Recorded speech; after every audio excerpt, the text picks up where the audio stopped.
Well, well, well. Hello, hello, hello. In good time zone. And what is up, gamers? Hi, everyone. Welcome in. Hope you're having wonderful Mondays. Hope you had good weekends. Hope you are being, and that the being is good. Hello to Briefcase Full of Bees. Lovely to see you. Welcome on in.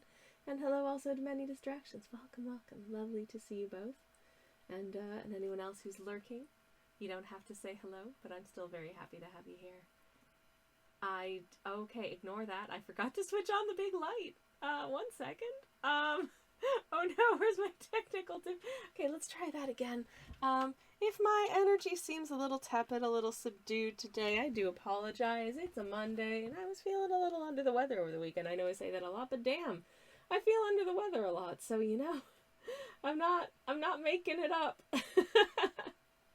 Namely, Saturday I was feeling quite bad for most of the day. I think possibly exacerbated by the fact that it was very cold and very rainy when we went out to run errands. And I don't think that did myself many favors. So then Sunday I was just tired. I slept, I think, about an hour or two longer than I would normally want to stay in bed on a Sunday morning / afternoon. But I'm here now. I'm very happy to be here now, and I've got 2 hot beverages, so hopefully I'll cope, because it is cold indeed. I completely agree with Many Distractions on that, and yes. I will say, first of all, I will ask everyone else, how is everyone else doing? How have your Mondays been? I really hope that they have been good. I hope that you're well. I hope that it's all delightful. I've had, I would say in most ways, like, a perfectly acceptable Monday. But sometimes you just have that one thing, that one, like, teeny tittle thing that is just the wrong thing to happen to you at the wrong time, and it just sets off your, okay, well, I guess I'm not doing anything else today because this is just gonna bother me and I have no choice but to stew and be annoyed by it. Namely, basically, so I have a phone. Like most people who exist in the modern world, I have a phone. Here, it looks like this. This is my phone. Isn't it gorgeous? But I prefer that people don't contact me by phone. If at all possible. I don't like receiving surprise phone calls, and I especially don't like receiving phone calls about things that I've already received an email about, and I definitely don't like receiving a phone call and then a text message when I ignore the number because I don't have it saved. Just, like, one is fine. You can just send an email. And if I don't get back to you within the first 3 hours of the day, that's because I'm gonna do it later, and it's not urgent, and I know it's not urgent. Therefore, leave me alone, please. So I'm very close to blocking a number of someone who has decided that it's very important that I reply to them instantaneously, when it's not. Like, I'm sorry. Like,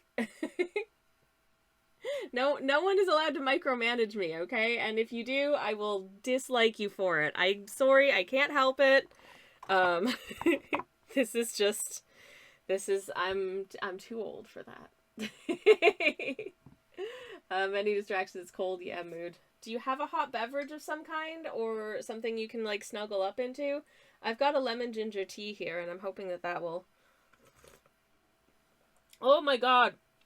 Okay, I put I'm sure I put honey in that, but it doesn't taste like I put honey in that, so I'm just stirring it with the end of a paintbrush. Because, oof, Briefcase Full of Bees is having a decent one so far. Glad to hear it. And, ooh, Many Distractions is a hot chocolate. Oh, damn, I want hot chocolate now. Oh, why didn't I make it? Maybe I'll make a hot chocolate after dinner. Because that sounds really good. I do have these marshmallows that I bought at Halloween. I'm very excited to use, which I know is so stupid, but here we are. Yum. Anyways. There it is. The honey had sunk to the bottom. Now it is a nice, sweetly lemon gingery situation instead of just assaulting my mouth with acid and spice. which are still good. But when it's like lemony, I like a bit of a honey, and ginger also. I like a bit of a honey situation. It just makes the whole thing taste like Fruit Loops, which is nice. Oh boy, the other thing that happened to me today is that I got this little box. It was delivered yesterday morning, which I was not expecting. And the doorbell woke us up. It was very scary. It was very small. It could have gone through the letterbox, I'm sure, but it's probably one of those ones where like they have to hand it off to a person, blah blah blah. Even though it was like under 10 quid's worth of perfume samples. Like it's just little like a couple of little of those like mini bottles of perfume that cost like £2.50 each from the website. And I tried one today, and it's not for me. I don't know what I expected, but it is not for me. It has, and okay, full disclosure, I have washed my wrists with soap 3 times, and I can still smell it on there. It is so tenacious. So if you're looking for a very tenacious perfume, I have a recommendation for you. But if you're looking for a perfume that smells not like this, I don't. It's just, I don't know. I think just describing a smell apparently is really difficult, because the number of things I've received where it's like described in a certain way and then I smell it and I'm like, nope, don't smell like that sounds. Is non-zero. This one was described as like, oh, the smell of old books and dust catching the light. And to me, it just smells like, very stereotypically a certain brand of older woman, like a sophisticated older woman, but that's not my energy. Like one of my favorite smells, I would say, smells to me anyways, like I don't know, it smells like, how do I describe this in a way that sounds good? Like a mix of like pipe tobacco and the wood paneling of a walkout basement that has a little bar built into it, but like in a comforting and cozy and nostalgic kind of way, and not in a way that's tacky, with a wisp of citrus like that. That's one of my favorite smells. This is normal. But this, no, it smells like someone else's arms on my body, and I want it gone. I've washed it so many times and it's still there, and I'm like, no, I'm stressed by this. Just so stupid, but here we are. Really struggling to see where I penciled things in on some of these creatures. Now that it's time to do some shadings and some line weights. So that is going to make for, I feel like, an interesting experience, and why, crucially, I did take like a progress photo of like the sketches and stuff. So I have an idea of what it looked like before I added all of the details and color and what have you. So I can kind of try and guess and remember. And I'm looking at it now and I'm like, is it cuter when it looked like this? Oh no. I don't necessarily think it is, but well, I think a little shading and line weight would help. So that's what we're going to do today. And if we finish this and we have a lot of time left, I am aiming to maybe just do some like tiny landscapes. I started a sketch, but when I say I started a sketch, I mean like there's the cottage and there's the lakeshore, and back here, trees. Which I will just abstract in paint, because that's I think it's fun to some sort of freeze-form stuff sometimes. We're still using these paints, the 1940 set from Choosing Keeping. Feeling a little slow today because reasons. So we might not get a lot done, but hopefully we can have some nice times anyway. And yeah, okay. Would it be crazy if I started painting before, like, before, like, an hour into stream? I feel like that's illegal, but I also kind of want to, so I might do that. Oh, the other thing I wanted to mention, I'm still trying to figure out how I'm going to do this, but I was at, like, homewares shop recently that was selling a set of, I think, sort of like semi-Christmas themed dollhouse furniture. But one of the things that they had, oh, it's still got a price tag on the bottom. Let me peel off the price tag on the bottom because it's not very aesthetic. It does, I don't care that you know that it only cost me like £2.68 because it is just a little wooden chest. And you know what I thought when I saw this little wooden chest? I was like, can I turn this into the cutest? Can I use like paint and some other supplies to turn this into the cutest little mimic? And I want to figure out, I don't know whether or not it's just going to be sort of like a static figurine where it just has its mouth open, it's got like a tongue sticking out. And I could do that with like polymer clay or something. But I was thinking also, what if I somehow made it in a way such that you, like, when you open it up, suddenly it's like, meh, and you see there's like sharp teeth and like a tongue sticks out of it. I don't know which is, like, that's going to be harder.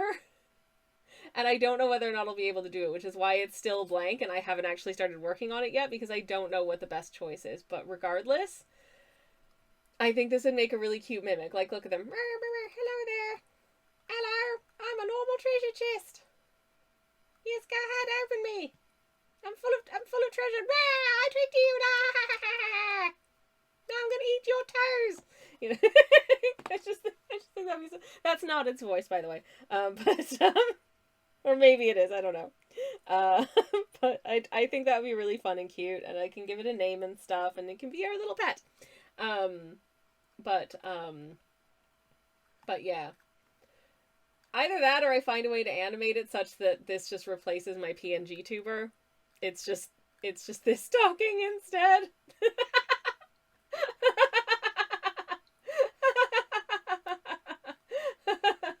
Oh no, that'd be terrible. Anyways, but hopefully it'll be really cute. Once I figure out how I want to do it, it's gonna take some figuring, I think, to figure out how to do it cutely.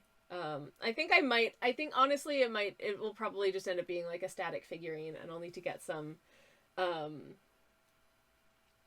stuff for that to make like the tongue and the teeth out of and paint everything up. I'll have to figure out what the best type of like clay maybe is to make that out of. And I don't know whether I'll do that on stream or I might just make a video out of it. I don't know yet. I just don't know. But just a little project just for me, for fun, to look forward to. Okie dokie. I'm not gonna go too crazy with like the shading and stuff on this, I think, but I think it would be good to have a little bit. Also, oh man, I used some inks on this palette and it has stained. I don't know if you can see, but there's like a glob here that just is like permanently greenish, and there's some like pink bits over there that just won't come up. Maybe if I just get in there with like my thumbnail, can I just scrape it off with my thumbnail? Yes. No. Apparently not. So that just lives there. Oh no. But I'm just gonna do some hopefully nice little shadowy areas. I've added a little bit of red to the orange to do shading for this little guy a little under your chin here. Super cute. And then just a little behind the ears as well, where the ears meet the head.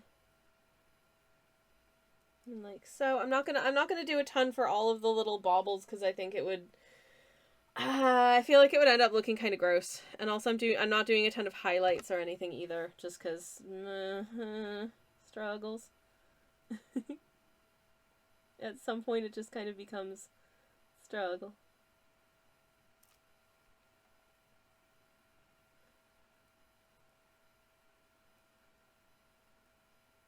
But never mind. I think whatever we end up with will be hopefully cute. I hope. And I hope. I don't know.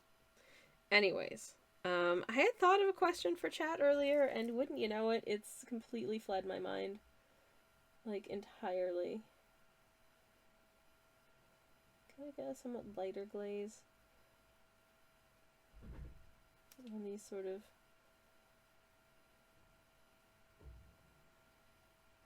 Like the underside of the tum-tum probably has a little bit of shadow to it as well. You know, just like that. Is this gonna look... I don't know. So if there's one thing I've learned how to do when it comes to doing art, it's fluff around and find out, oh my goodness! Adornal, thank you very much for the follow. Welcome on in. I have no idea if I said your username correctly, and if I didn't, I do apologize, but welcome on in, and thank you very much for the follow. My moderator slash spouse has just come home, so I'm going to go quickly say hello to him. I'll be back in just a second.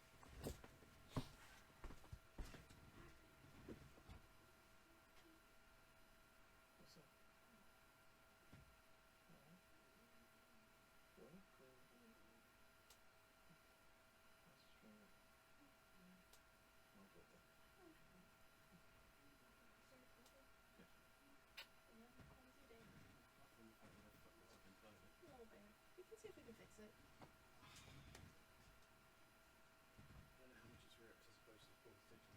Up to you. Okay.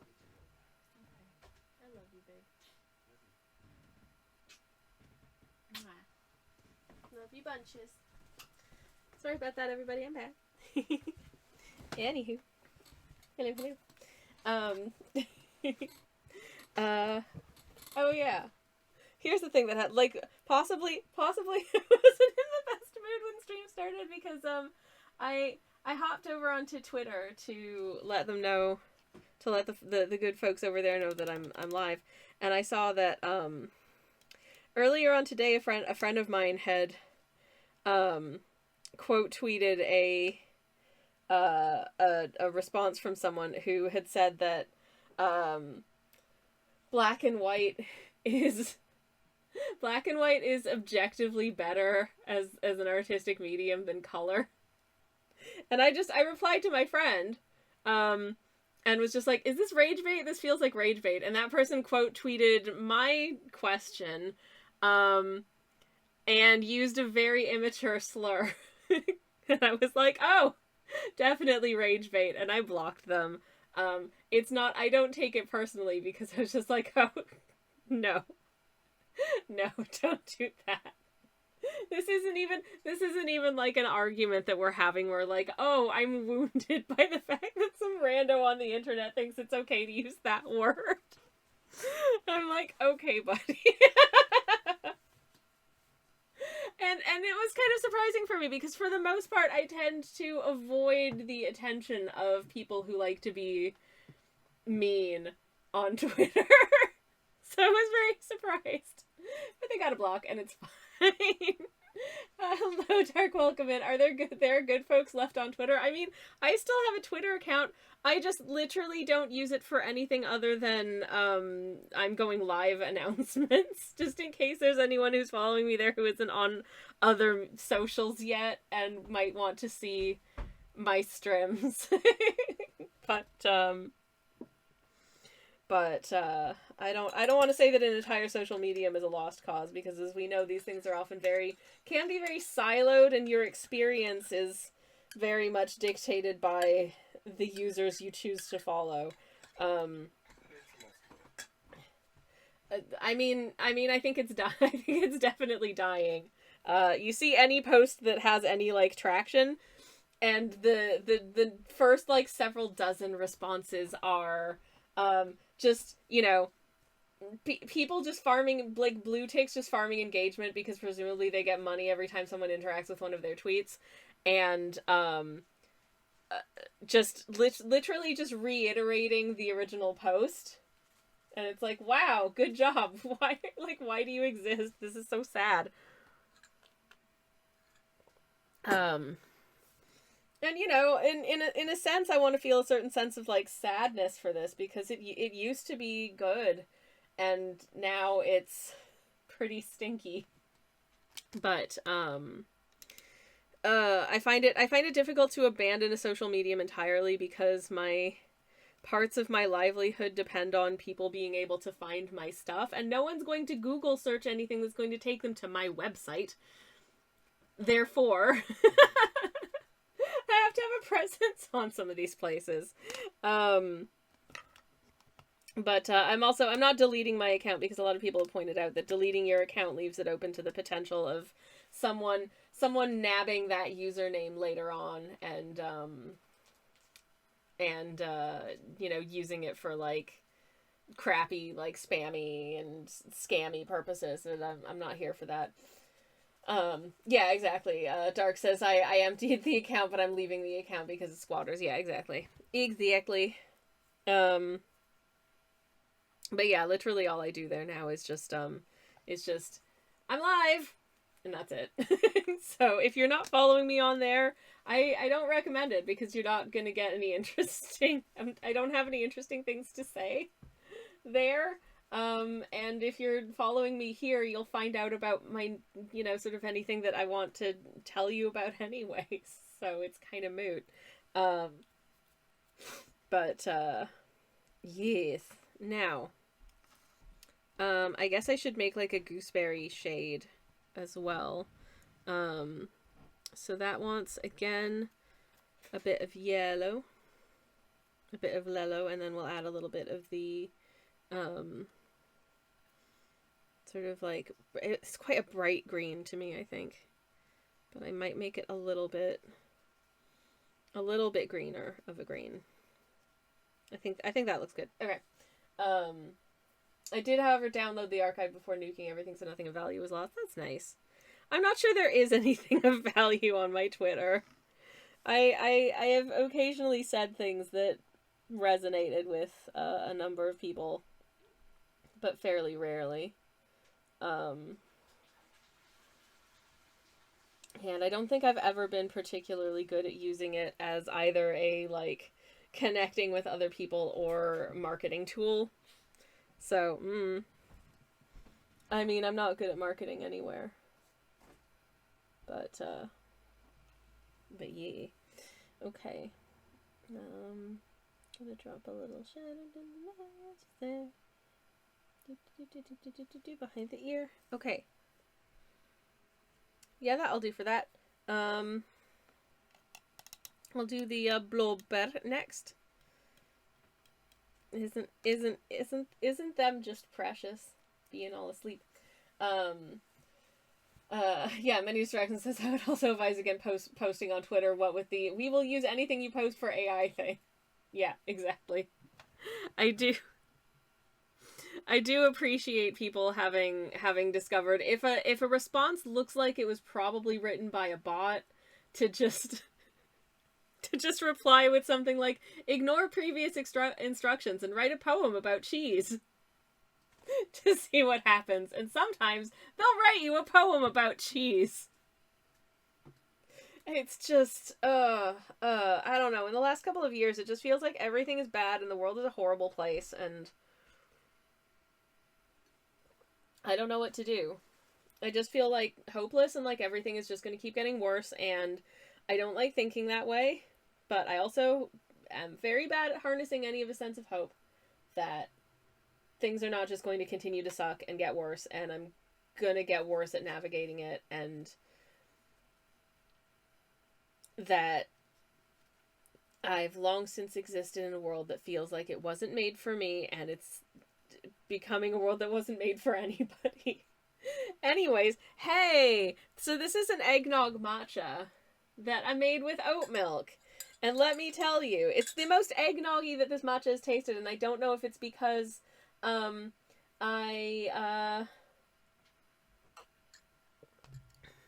added a little more maple syrup to it, and I think that I mentally associate eggnog with being very sweet, too sweet in fact. So having it be just a little bit sweeter maybe makes it taste a little bit more like eggnog and less just like straight ahead matcha. Anyways, Dark is doing a lurk, post-work nap / avoidance of brain death thing. Alright, have a good rest, take care of yourself, and hope that you have a lovely, lovely lurk. Thank you so much for the lurk. I am going to add some shading to this lovely blobber.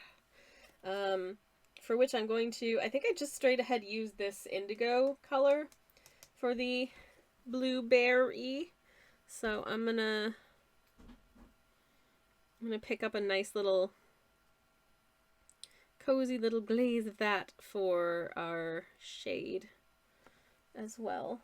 And I'm also going to can't spell eggnog without exclamation mark egg, says Many Distractions. Hell yeah, thank you for the exclamation mark egg. We love to see it. Teehee.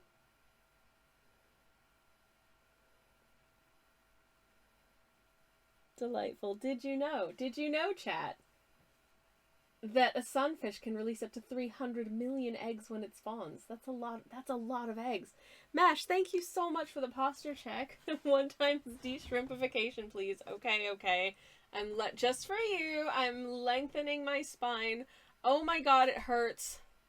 Oh, I am so sore today. I don't know why, but I'm very my entire being is sore today. Oof, ouch. Goodness gracious. Ooh, thank you for that. Doing a little spinal twist. That's better. Thank you for the posture check. I feel like your back really needed that one. How did you know? I very much appreciate it. Did it sound like I was holding some tension in my body? Because I think I maybe was. Anyways, I am fine. But that is very much appreciated. Truly 'tis.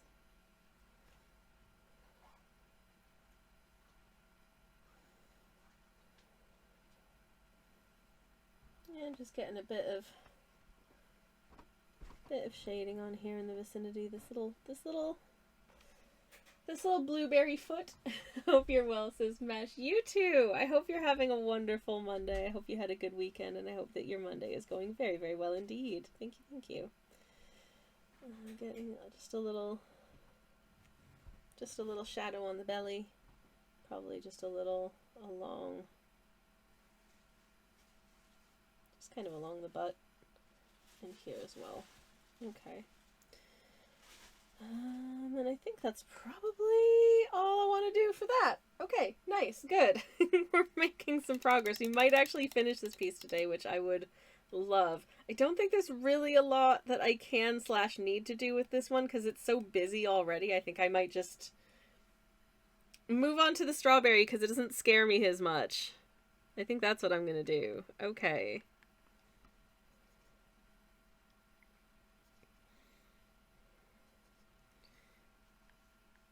Okay, now to add some shading to this one, I think because this red is not going to get any darker than this if I add more. So what I'm going to do is I'm going to add a little bit of its complement to try and darken / mute it down. So I've just added like a whisper of green to the red to kind of make it more of a shadowy red, which hopefully will work. I'm gonna have a look at my like earlier iteration of this bear again, just to try and remember what it's supposed to look like. Oh no, where is it? Heck. Do I have a photo? Okay, my photo of it, of like the before of this little guy, is incredibly blurry. It's so blurry. Oh my god. So this is proving to be a little bit of a challenge, but you know, challenge accepted.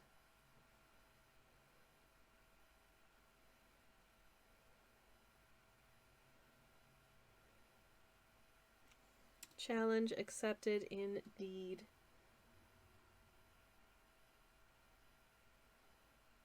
I don't know which would, if you had to nominate a bear that like matches or comes closest to your own energy, which one would you be?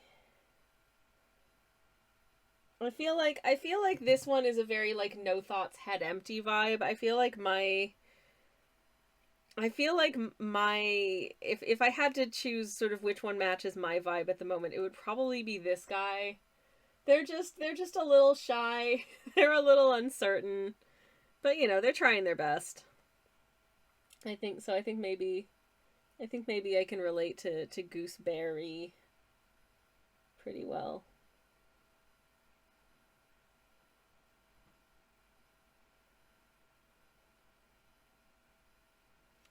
Okay.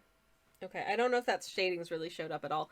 But you know, I tried. In general or today, I like either. Like I think I think some, because definitely sometimes I'm this little guy, like I'm just zero thoughts, head empty.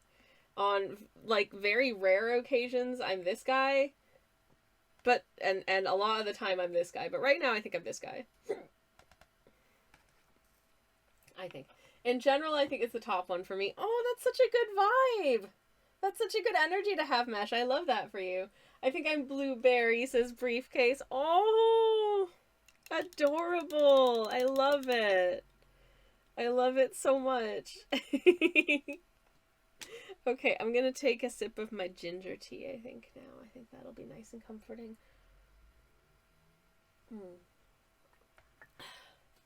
Yeah, I realize these don't necessarily run the complete gamut of, like, human experiences and emotions. So if there isn't one that applies, feel free to make up your own OC. Okay, I think if I'm moving from, like, lightest to darkest, I'm probably going to want to start with this one, then this one, this one, this one, and this one, with regard to the order of doing the little guys in, as far as, like, line weight and stuff goes. So, I'm once again sort of channeling the, like, the blush of a cloudberry in bloom. Not in bloom. A cloudberry that's in ripe fruit. I don't know how to word that. You know what I mean, I hope. A ripe cloudberry, that's what I'm looking for. Sometimes that one is me, and it is just, says Mesh, and it is just a frog that has fully just on the, just splatted onto the floor, and honestly same. That is me a lot of the time. Both like energetically and also existentially. Just yup. Anyways. I was gonna say I should do more Terry art, but then I remembered actually it wasn't that long ago the last time I did Terry art. Actually, it hasn't been that long. But I mean, I could always do Terry art again. Oh, speaking of Terry art, the last Terry art I did is a print now in the shop that you can get if you want. I'm really bad at promoting myself, but I noticed that the chatbot has actually put a link to the shop in the chat right now. So if you wanted to check out the new shop update, you can do that right there. There's some pretty cute stuff. There's shiny stickers. There's limited edition Hollow Knight artwork and some other neat stuff. There's some bookmarks and some art prints of things that I think are cool, and I hope that other people think are cool too. I am not always the best at gauging what other people will be into, but I don't know. A little goblin can dream. And this goblin is trying their best. Anyways. I really wish I could get this fragrance off of me, because it's very not for me. It's not, this isn't to say that it isn't nice, it just does not suit me.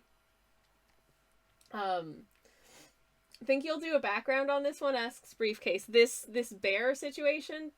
Probably not, and if I did, it would probably just be like a solid color. I think they might stand out nicely against a solid color, but I have no idea what color I'd pick.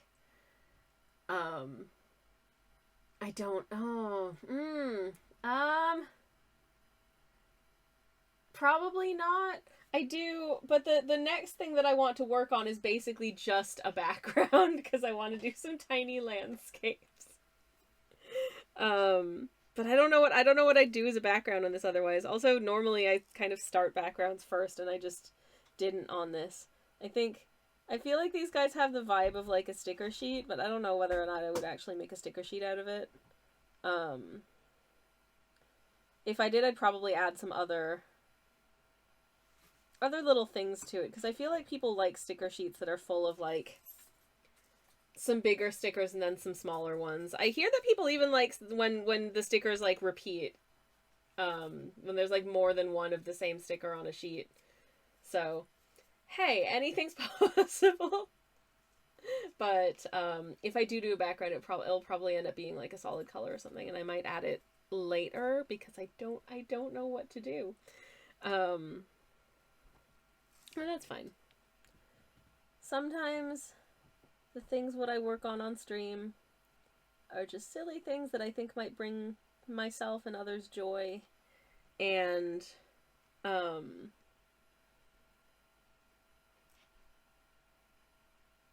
not every artwork you do has to have like a commercial purpose. Sometimes you can just make things for funsies, and because you want to try something.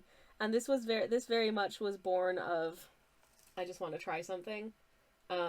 Namely, I wanted to draw this little guy, but I drew him so tiny that I was like, I must fill this paper up with other bears, and also make them berries, and that's why this happened. And I'm genuinely quite pleased that it did. Um, I hope people find it cute. Anyways, I do feel like I'm in like slow mode this month. I feel like maybe I gave myself a lot to do in like September, October, and even the first couple weeks of November. And so now I'm kind of just like, okay, it's time to slow down a bit and maybe produce fewer things for a while and work a little bit slower, and that's okay. And so that's where I'm at right now. I don't expect that finishing this will take the whole stream, but also I didn't think that this would take 2 streams, and we're on the 3rd stream of it, so who knows. Bearries, if you will, says many distraction. Yes, you get it. You get what I'm doing here, and I appreciate that. Thank you. They are indeed Bearries. This is a cloud berry. These little toe beans.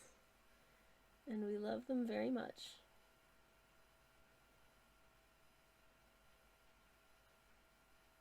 I do think that toe beans is one of the most adorable facets of the animal kingdom. Has got to be the toe beans. I mean, look at this one. Look at this one, right? Can you see those beans? How is that not cute? I like the beans. I think they're precious and adorable and lovely. But yes.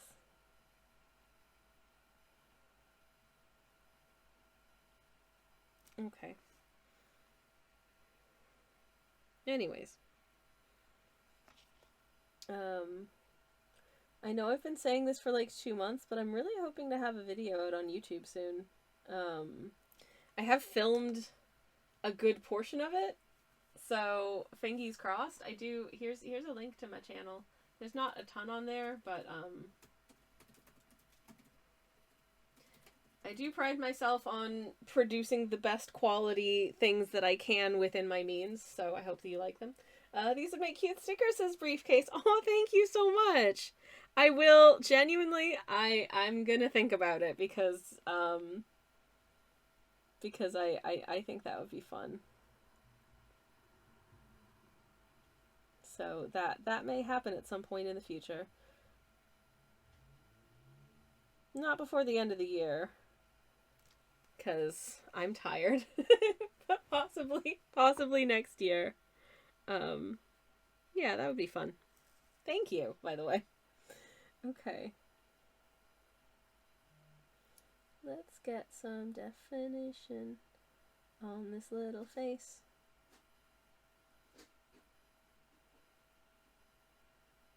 Just look at a little smile. Look at that little smile. It's a happy bear. I think this is a very chill bear-y. Just having a lovely time, you know?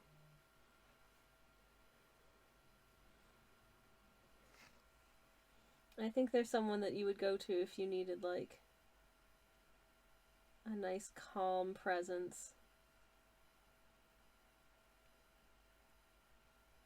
And I think they would do a very good job with that.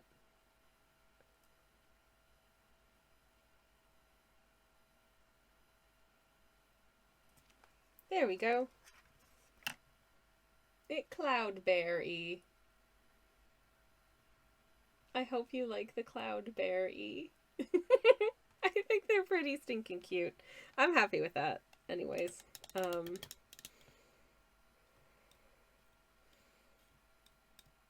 let me move on to, I think next I'm gonna do the like leafy stemmy bits of blackberry and gooseberry at the same time, because they're both this sort of like vaguely browny, sort of light brown color.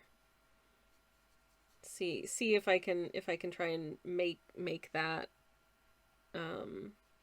but darker. So I've basically just mixed sort of orange and green together. And I think actually that's going to be quite effective. They heckin' cute, says Many Distractions. Oh, thank you. Thank you. As you can tell, this was just I just wanted to do something stupid and fun. And now that I'm getting close to being done this stupid fun thing, I'm like, I'm itching to work on some kind of like landscapey type situation.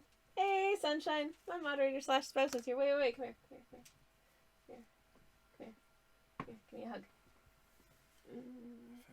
Thank you. Oh, good, yeah, glad to hear it. They're not in good condition, but they're better than the other ones. Okay.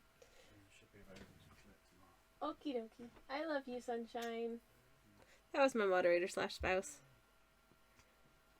He very kindly wandered in and gave me a little hug, which I appreciate, because I'm Hungarian on my mama's side, therefore I love hugs.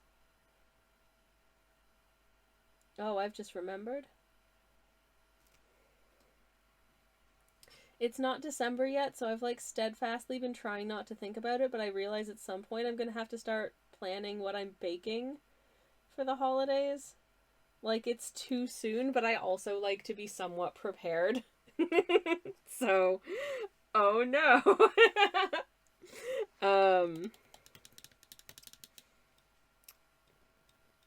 But am contemplating what I should do, because I have honestly at this point in my baking career I've written two almost 3 cookbooks, and I have a pretty big roster of things that I like to bake. Yesterday I made okay, tangent time. Yesterday I made is Rice Krispie, but instead of Rice is Rice Krispie Square rather, but instead of Rice Krispie is Cornflake. And friends, it's so good. It's so good. What I will say is that because of the like size / relative surface area sort of displacement of cornflakes versus like the little sort of like compact nugget shape of the Rice Krispie, they do not hold together as neatly as a Rice Krispie square, but flavor-wise, cornflake squares are really good. And this is dangerous knowledge for me because, as with the Rice Krispie squares, they are stupid easy to make. And I should not be whipping this up at random for lunch because I've got a hankering, you know what I mean? Oh yeah, of course, America has Thanksgiving on Thursday. Briefcase says I'm heckin' stressed. Oh no, I'm sorry to hear that you're stressed about it. Are you hosting a meal? Are you cooking a meal?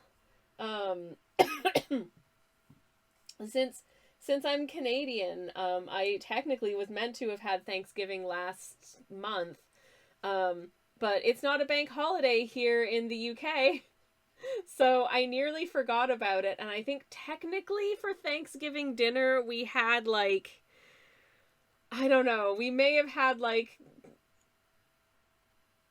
salad, or maybe I made a nice dal with some lentils, you know.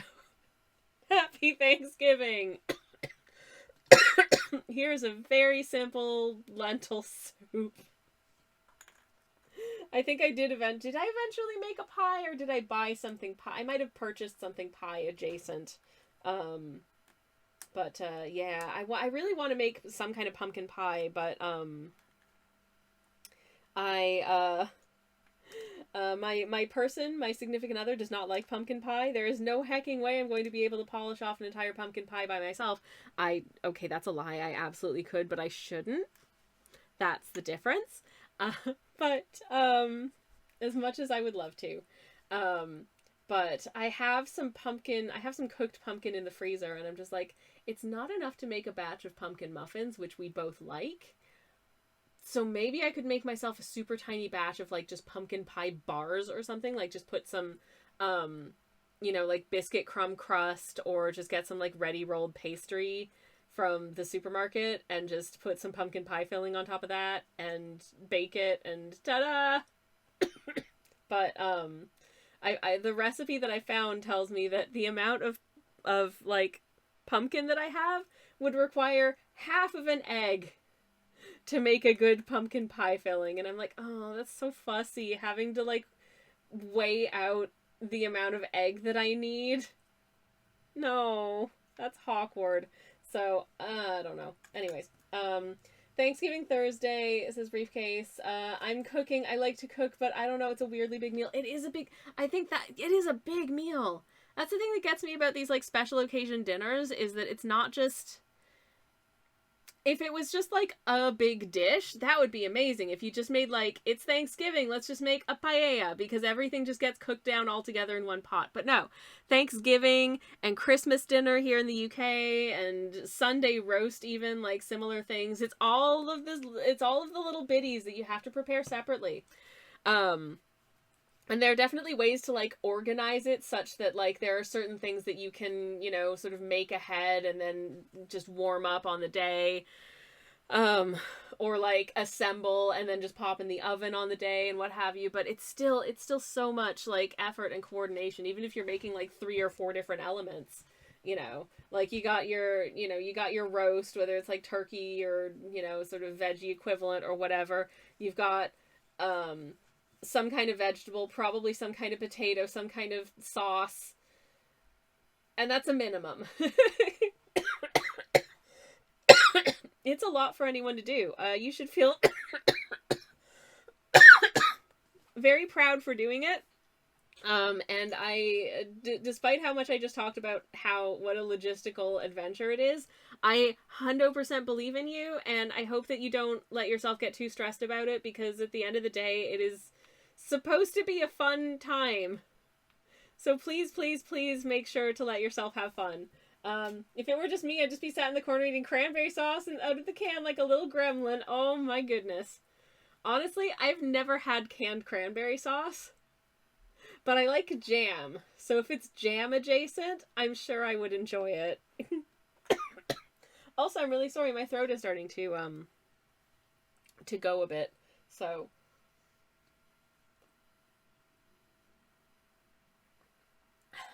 taking a big sip of my tea to try and get my vocal cords back. Oh, my stars and garters. Okay, sorry about that. But yes. No, yes, definitely. I like those by yourself meals where you're just like, you know what? I just want to eat this jar of chickpeas. I say this because I recently, I think it was one night last week, I made paste ceci, for which I used this jar of chickpeas that I bought while it was on sale, because my god, these chickpeas are expensive. Normally a can of chickpeas is like, 60p or whatever. This jar of chickpeas, while significantly larger than the standard can of chickpeas, was £4 for a single jar of chickpeas. That is expensive. But when I tell you that the experience of opening this jar of chickpeas and then just eating like half a dozen of them straight out of the jar was absolutely divine. They were so tasty. So much tastier than, like, canned chickpeas. I would never think to eat canned chickpeas straight out of the can. Canned chickpeas need a drain and a rinse and cooking in some kind of well-seasoned aromatic sauce or, you know, sort of like roasted with like a substantial seasoning. What is it that I normally use on roasted chickpeas? I think it's just hing and cumin and salt. And I think that's all I use. But damn, it's like you got to do something like that and then serve them with like some yogurt and greens. But straight out of the can, nah. Ugh, ugh, nothing, unpleasant. Which is yeah, I can see why the expensive chickpeas are expensive, but also I just don't have it in me to spend that much money on chickpeas on the regular. I would cook my chickpeas from dry. I've done that before. I really like basically using chickpeas to if you know you can obviously cook chickpeas with just like water and salt and that makes delicious cooked chickpeas. But if you're feeling a little spicy and you add like some garlic cloves, an onion, this is the most important ingredient, some strips of like lemon peel, and a nice amount of a good quality olive oil. And you brine your chickpeas overnight. And then cook them with all of these things and some salt. It makes vegetable stock, but like vegetable stock turned up to 11, like the most unctuous, silky, delicious, flavorsome vegetable stock. And also your chickpeas, whatever you use them in, they're going to be delicious. You could just eat those chickpeas. In fact, I would just eat those chickpeas, save the stock, use it to make a soup, and just eat the chickpeas. Because the chickpeas are so good. I'm sorry to go on about chickpeas. Friends, I don't know if you know this about me, but I'm a bean enjoyer. Can you tell? Can you tell that I am a bean enjoyer? Because I really am. I am a legume enthusiast for sure. But yeah. That's a good way to cook your chickpeas. I don't have a recipe for that. It's just kind of, you know, cook your chickpeas but add a whole bunch of good stuff into it. I don't think I've ever had chickpeas as briefcase. Oh my goodness. I wish I had a way of conveying, like, some really good chickpeas to you. Because, I mean, there are a lot of inferior chickpea situations out there. But when chickpeas are good, like when they're nicely cooked, they're super delicious. They're really nice in a curry. They're really nice in, like, excuse me, like hummus or whatever. If you have an opportunity to seek out, like, a jar of nice chickpeas, I would recommend just getting them and, like, using them in something where you might be able to put a chickpea. And on that note, my voice is absolutely dead, so I'm gonna drop a quick BRB, and then we can come back and do some more of these bears. So, I will see you in just a moment, and, thank you very much for hanging out. Stick around. You ain't gonna miss anything, because I won't be here. You may see some ads. I apologize. But also, we'll be on BRB screen, so, like, don't worry about it. And yeah, enjoy the BRB music. If it's on. It's not on. Okay, enjoy it, in just a second. I'm going to mute, and then, yeah, okay. Oh my goodness, y'all. I am a Muppet. I am the biggest Muppet who ever lived. I was wondering, like, wow, stream is quiet today. Okay, no worries about that. That's fine. Sometimes some days are quieter than others. Do you want to know why? Do you want to know why I was quiet? I forgot to tell Discord that I went live. Oh no. At least now I know that telling Discord I'm live is much more important than telling, like, any other social medium that I'm live. Oh, what a Muppet, though. Anyways, I've rectified this. Good thing you noticed, because I'm here only because of Discord. Hey, Voxel, welcome on it. Also, genuinely, Samantha, thank you for bringing this to my attention, because if she hadn't said, oh no, did I miss the notification? I may never have noticed that there was no notification. I just snuck in. Anyways, y'all didn't miss much. I've done literally a whopping grand total of the line weight on this cloudberry, and that is about it. So we're about to jump into the gooseberry and continuing on. I'm too ADHD to notice time. I just happened to look at the clock and thought, wouldn't they be normally streaming by now? Thank you so much for noticing, genuinely. I feel like such a lemon. Oh my god. Anyways, it's fine. Let's see, was there anything that folks who are just coming in now might want to know? It's a Monday. How are you doing? I hope you're having a beautiful day. I've certainly had a day.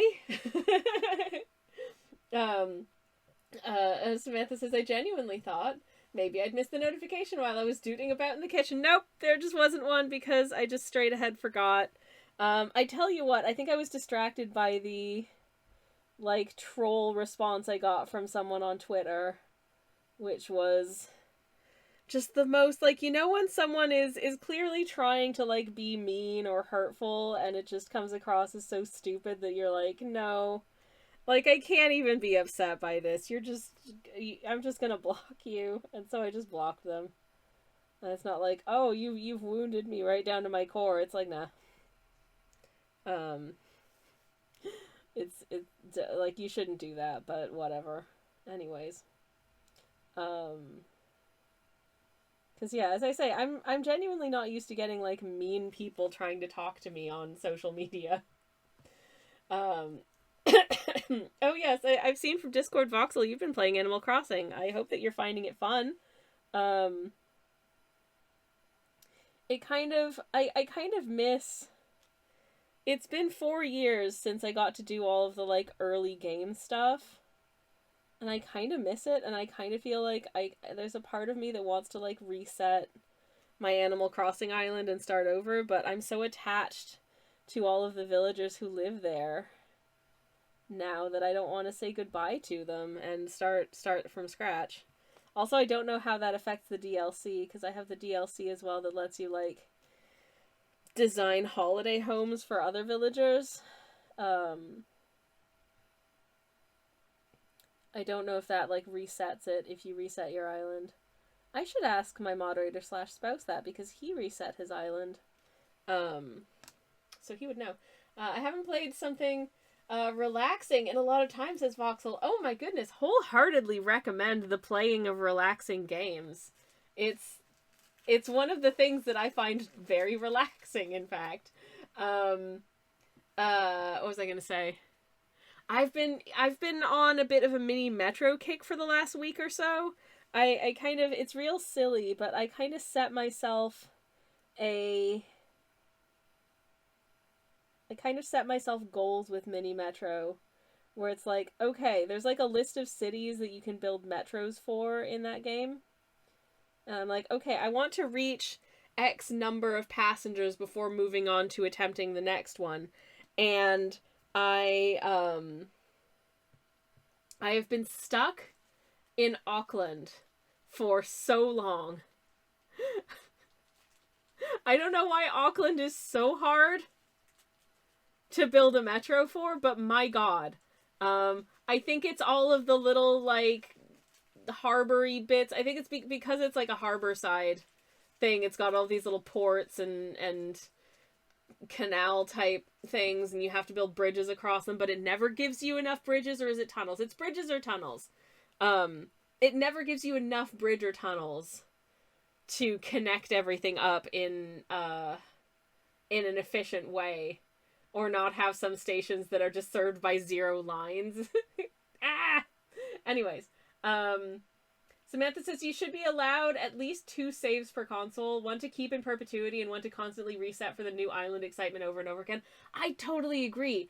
Also, for any parents who share their Switch with their child, I had heard from someone who's really frustrated that you can't have a second save on Animal Crossing because they share their Switch with their child.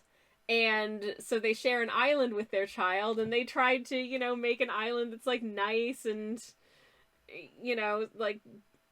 use it in sort of like a cozy kind of relaxing way, but then, like every time they do, the kids will just come in and like wreck everything up, and they have to fix it, and they're like, this isn't relaxing anymore. My island's just a mess. So it'd be nice to have, like, this is the grown-up save and this is the kids save where they can do all the chaotic things, and I can just have a cute little pumpkin garden outside of my cottage kind of thing, you know? But yeah, I don't know, maybe they'll change that when they release the next console.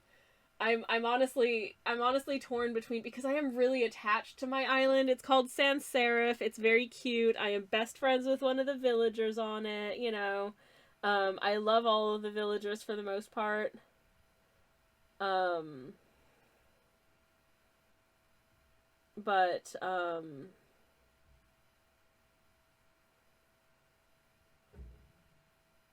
I also miss all of that, like, early game stuff. Because I've completed everything in the museum except for sea creatures. I got 5 stars on my island. So most of the time when I boot up my island, it's mostly just maintenance, saying hello to all of my villager friends, and like picking flowers that have grown in places where I don't want things to be growing.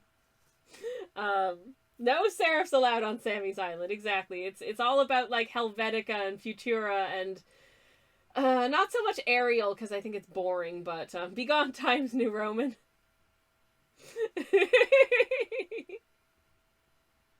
That being said, I do like a nice serif font. I do, actually. I just also like a nice sans serif font.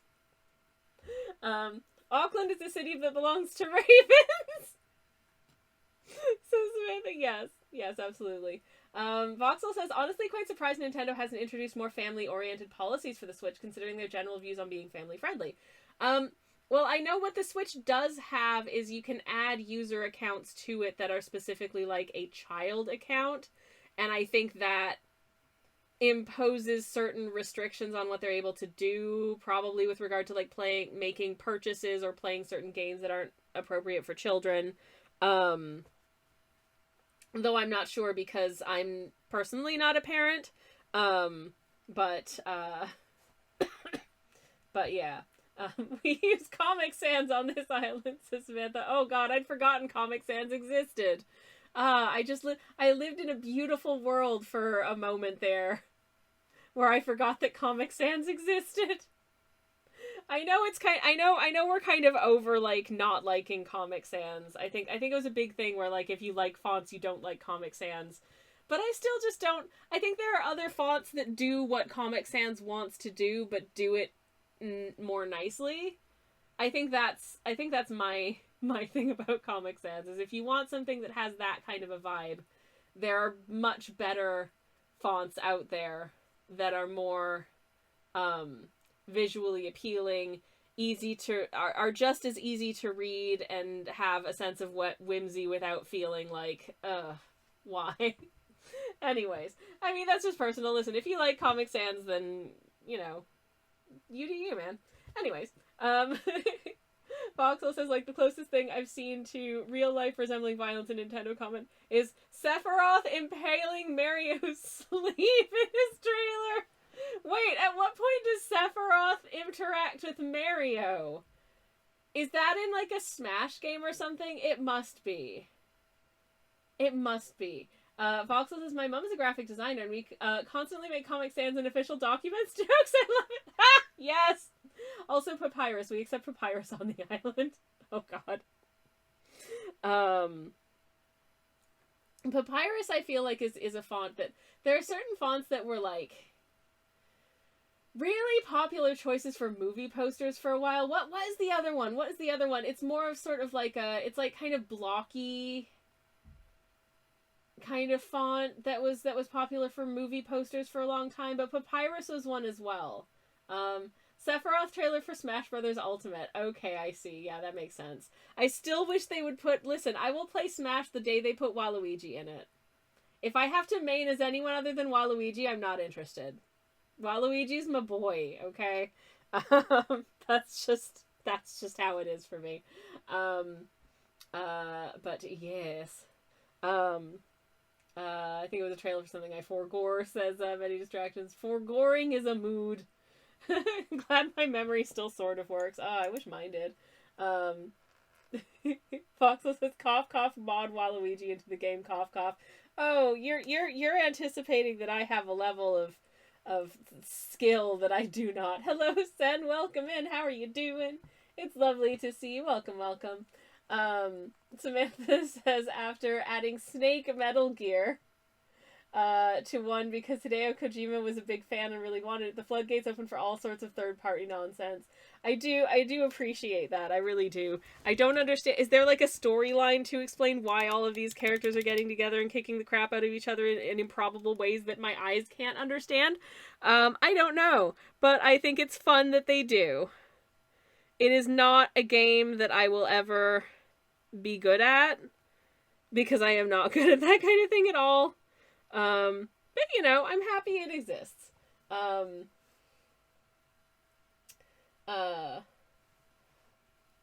But yes, anyways, Steve from Minecraft and Smash. Oh my god. There is a story mode. Oh, neat. Okay. It's Kingdom Hearts, but Nintendo. Oh no, Kingdom Hearts is too complicated. I'm too stupid to understand Kingdom Hearts level of anything. I really am. It's no. Voxel says I've been trying to explain to my dad that Steve Minecraft is genuinely a character in the vanilla game, and not my silly modding adventures.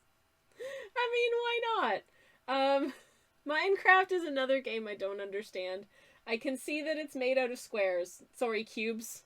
I can see that it's made out of cubes. And you can build things.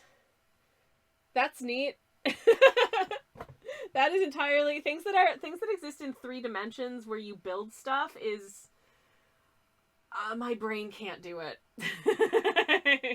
My brain cannot do it. I am a simple little lad, and what I am good at doing in video game is running and jumping on a 2-dimensional plane, and that's about it. Anyways, Sen says I gave up on understanding the Kingdom Hearts story a long time ago. Yeah, it's like what? It's very confusing because it's like I don't even like, how does it exist? How did Disney be like, yeah, let's integrate Disney characters into a JRPG? It doesn't feel like the kind of thing that Disney would have been like, yes, we want to be on board with this. We want to do whatever this is, because it's just so weird.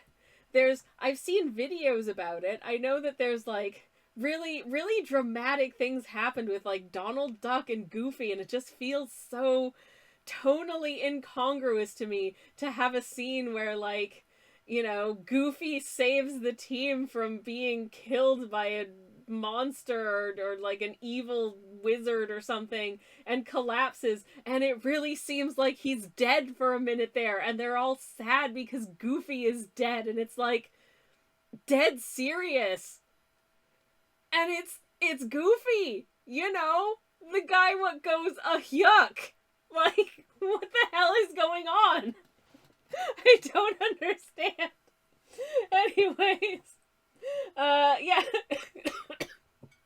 It's like they took a Final Fantasy character crew and just added, like, you know, Mickey Mouse and, also, like, I don't know, Elsa Frozen. And then also, I think there's a Pirates of the Caribbean portion where there's, like, semi-realistic, like, pirate people walking around. And also there's Goofy and, like, an anime boy. What's happening? Parent, thank you so much for the lurk. I'm just having a mental breakdown over trying to understand Kingdom Hearts. Anyways. What do you mean Goofy getting shot in the chest with a rifle is peak writing? Sarcasm, says Voxel. I mean, it feels like something out of I wanted to say it feels like something out of a fan fiction, but to be honest, I've read a lot of fan fictions that just read like a novel. It feels like something out of a fan fiction that, like, someone I was at middle school with would have written in middle school. You know? Like, I'm a Disney child and I really enjoy Disney characters, but I'm kind of at the age where I'm getting into really dramatic, like, you know, RPG type storyline. So I'm just gonna mash my two passions together. Boom, Kingdom Hearts. That's what it feels like. Anyways. Oh my god. Samantha says, Goofy, the only one of the main Disney cast who have canonically had sex.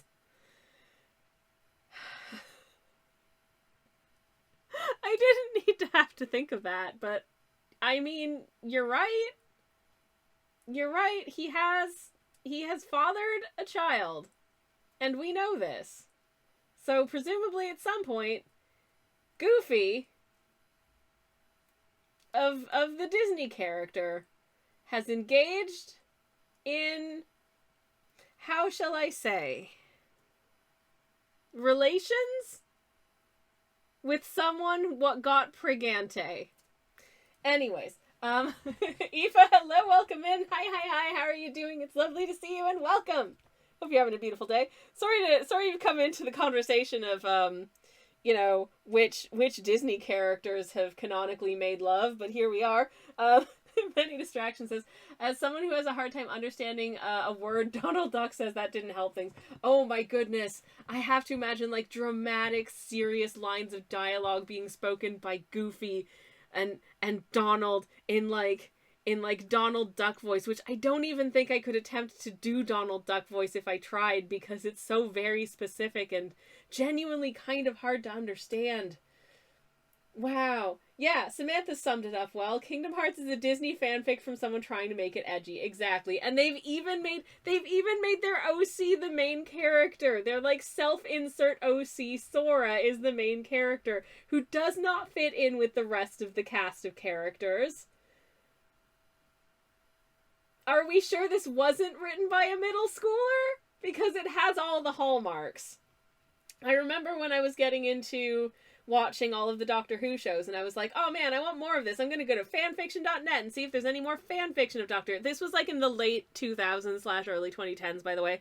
And, you know, I'd watched all of the recent ones. I was watching all of the, like, 1960 through 1989 ones. And I wanted more because it's great. I'm like, is anyone writing any fun stories about, like, I don't know, John Pertwee or whoever? And the number of ones where I found were like, character suspiciously similar to the author is just a plucky young teenager when one day a police box shows up in their room. And I'm like, oh, this is really cute and I love it. I don't want to read this, but I want to encourage these young people to keep writing. Because that's real good. Anyways, no need to be sorry, says Aoife. Not as if I haven't imagined myself with Goofy. I mean, what? Listen. We do not shame in this chat. Like, you know, if that's what you're into, then hey, you do you. Everyone has, you know, a hear me out. If that's yours, then great. The maker of the game is also in the game as a character, so a literal self-insert as well, says Sen. I love it. Amazing. Just hitting all the bad fanfic tropes, incredible. And, like, I'm not knocking Kingdom Hearts by any stretch. Even though I don't understand it, I also fully recognize that it is a very beloved franchise of games and content. So clearly there is a specialness and a magic in it for, like, a lot of people. And I love that. I genuinely love that for them. I think it's great. Many Distractions. It's Disney, written by Sephiroth. Amazing. I love it.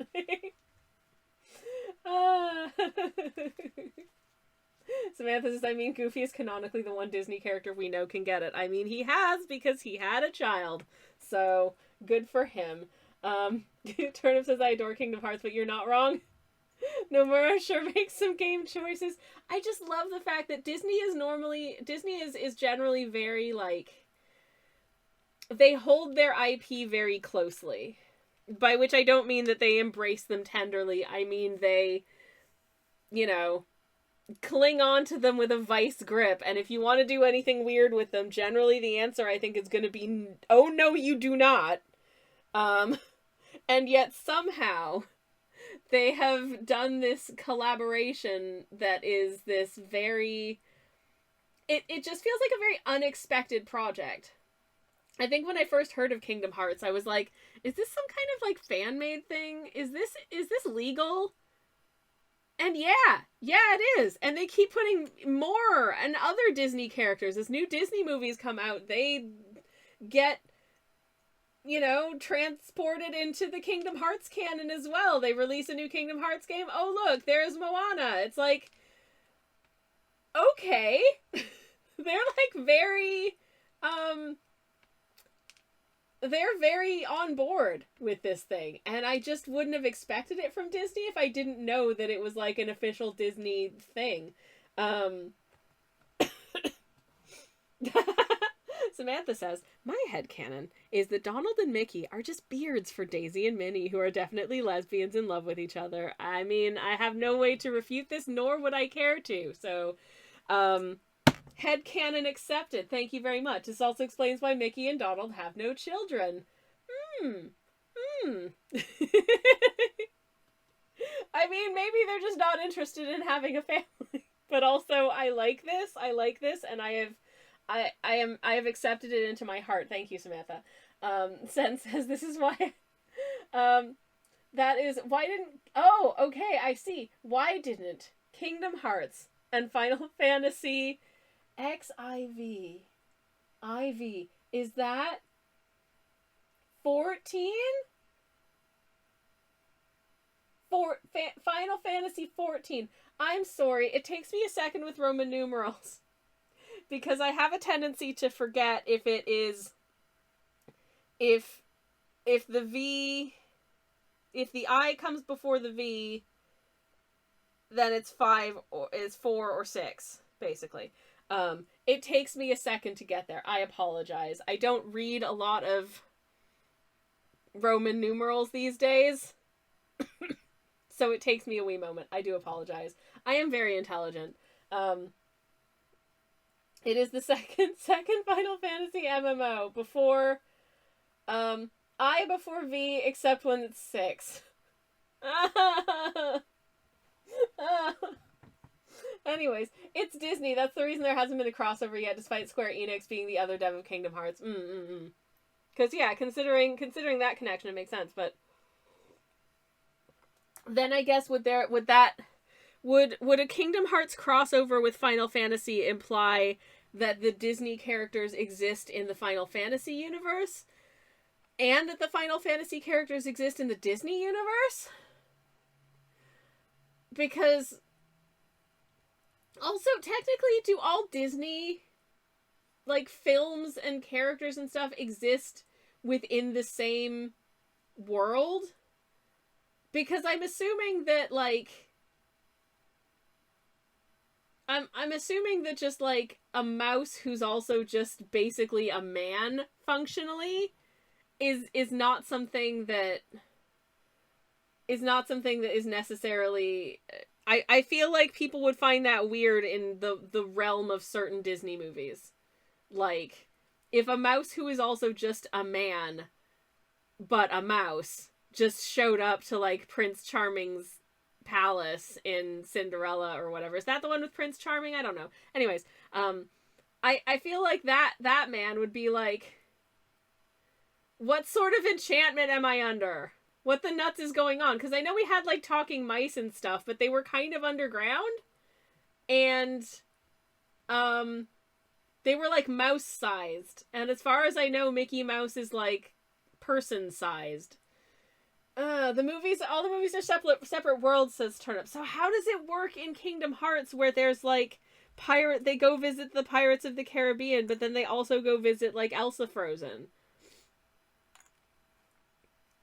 I'm confused. I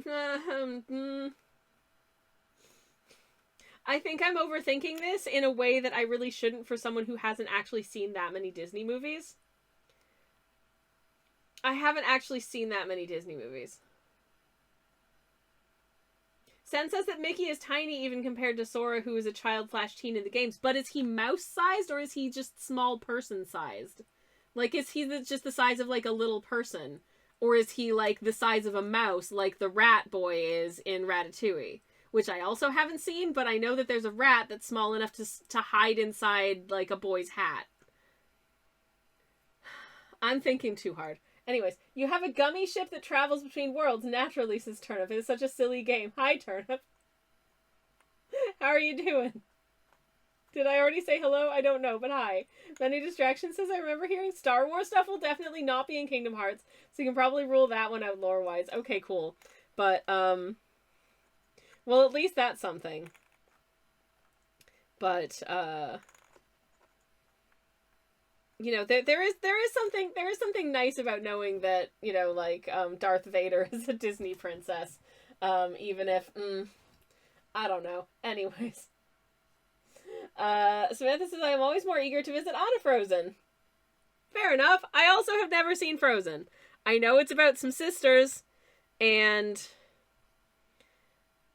yep, that's about it. Technically, Tangled and Frozen already inhabit the same continuity. Rapunzel and Eugene turn up for Elsa's coronation. I mean, that makes sense because, like, stylistically, like, artistically, I feel like those two work well together in terms of, like, the aesthetic design of the characters, at least.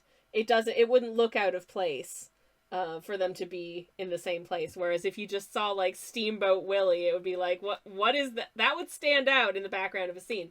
Hello, Joe. How are you doing? Welcome in. I thought I was gonna get this done relatively quickly, and here we are. I'm just talking and barely doing anything on screen. Sorry about that. But anyways, it's got 3 hours of interviews. Damn, and I don't feel drained. So positive vibes. Oh my goodness. Good job. Well done on doing 3 hours. That sounds grueling. Hope you're having a good Monday. And I wish you a comforting warm beverage of your choice. I know you like tea. I wish you a nice cup of tea. Oh! Samantha says, Anna from Frozen is voiced by Kristen Bell. And it's Kristen Bell. And you know what? Yeah, that is extremely valid. That is very valid of you. She seems good. Anyways. I am hearing you out there for sure. Okay. Oh, there we go. Anywho, I am going to attempt to do a little bit more painting, I think. I know that is controversial for an art stream, but look how cute that paw is, so please don't be mad at me anyways. For anyone who's just come in, we were talking about the video game series Kingdom Hearts, which I don't understand at all, and, to be honest, my understanding of Disney in general is, I think, fairly rudimentary. I'm not up on any of the things. I feel like there's a part of me that wants to see a couple of Disney movies because people that I like from other things do voices in them.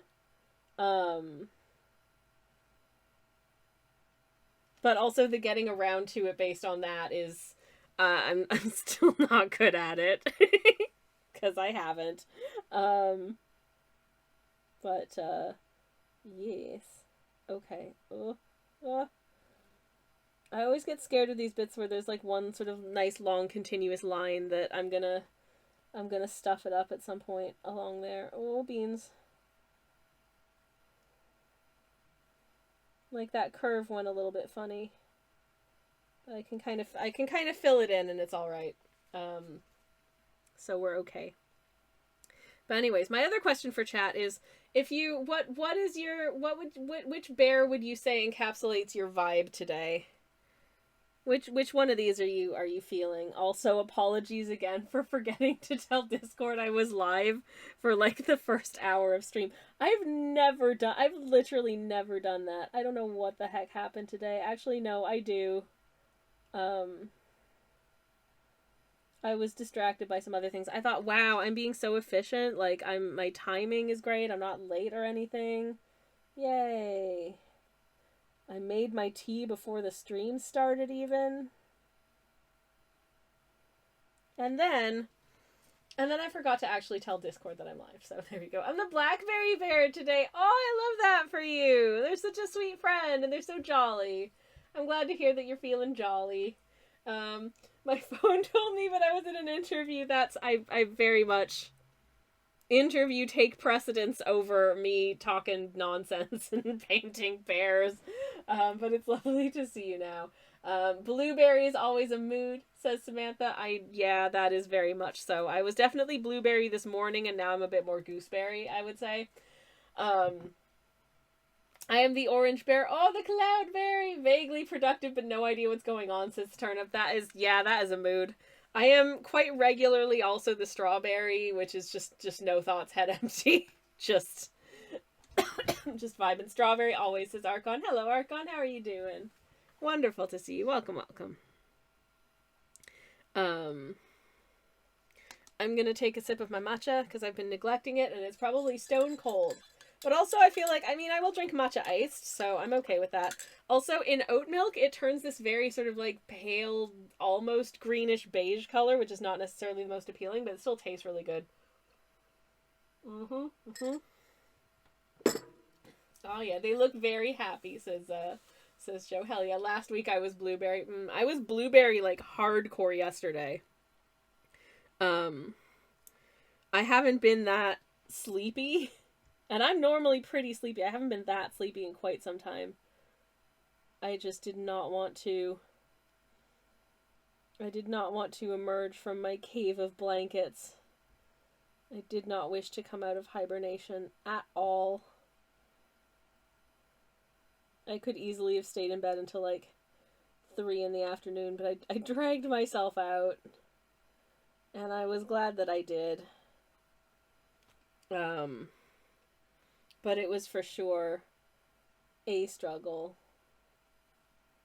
to do so.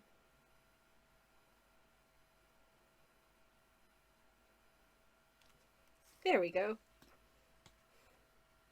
It blueberry. Look at him. That is, yep, mood. I'm actually gonna, if I can, just... I think there should be a little bit of a tiny little bit of a shadow just behind this ear. Just a smidge. Maybe not quite that much. There we go. Okay, fixed it. That'll get a little bit lighter as it dries down. I think that just added a little to the whole thing. Strawberry lost its one brain cell and is fine with this. Yeah. They're just, honestly, they're just vibing. They have the vibe of someone who is just happy to be here. Like, 100%. They're just happy to have been invited along, you know. just chilling, just having a lovely time. Any Distraction says, it blew. It very blue, indeed. Speaking of, I love this color is so pretty. This color is so pretty. I love this, like, indigo blue color. It's so nice. It makes me very happy. Okay, I'm gonna stop tapping. I'm gonna stop tapping the swatch. But I do really like that color. I think it's delightful. Now that I've done that, I'm actually like, what if I just do a little bit of that? Because actually, I think that might look really good. I was right. That looks really good. Okay. I think blueberry, like, aesthetically at this point, might be my favorite out of all of them. I don't know. I just really like that blueberry. Anyways. Blueberry is a vibe. So seepy. Just like yours truly. I'm going to take the same green that I used to do the gooseberry. And actually, I'm going to add a little bit of this indigo blue to it just to kind of deepen it. A little smidgen. Just a little smidgen. And then we're going to do this onto our strawberry. And hopefully it will look kind of cute. There we go. Yay! I did it. Then I'm gonna have irritated my throat slightly and cough a lot. So that's a good. And gonna take another sip of matcha. They are an eepy berry. Done nothing all day and it was exhausting. Time for a nap. Exactly. Exactly. Some days doing nothing tuckers you right out. Like, just like this. Some days doing nothing makes you feel like that. I feel like that a lot when I've done nothing all day.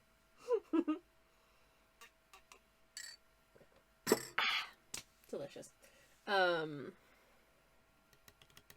Okay. Okay, I need lots of red, please. I need lots and lots of red. I know that, like, swishing your brush around on dry palettes apparently is one of the things that really kills your brush faster, but I just really don't like working with, like, liquid paint tubes generally. I find it less, good, I suppose, than, I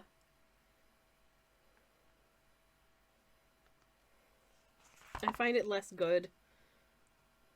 I'm gonna pick up a little bit of this,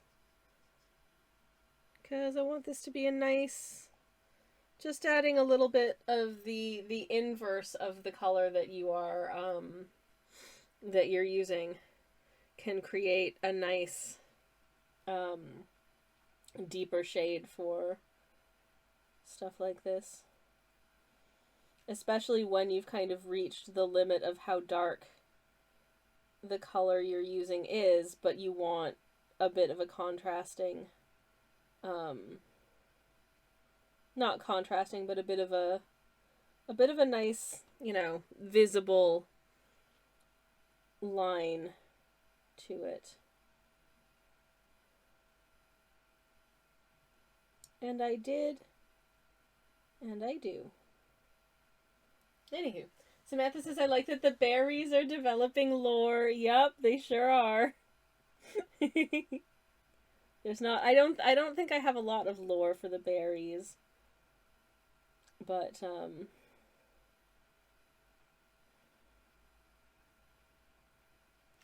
but it does seem to be developing a bit, which, is great.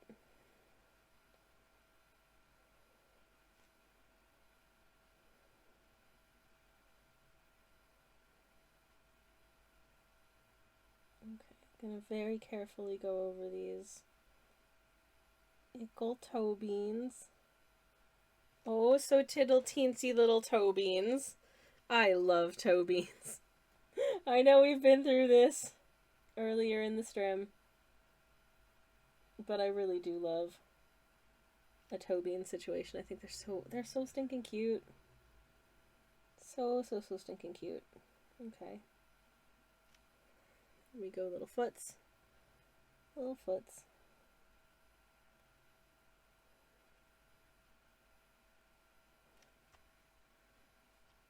And little beanies.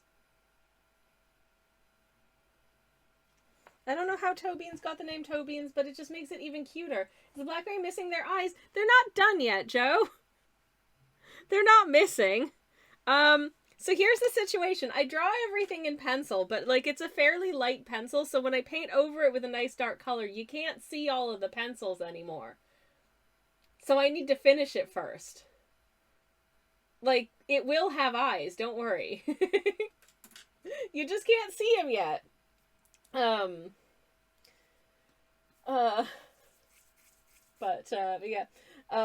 We would prefer the Bearries to develop data.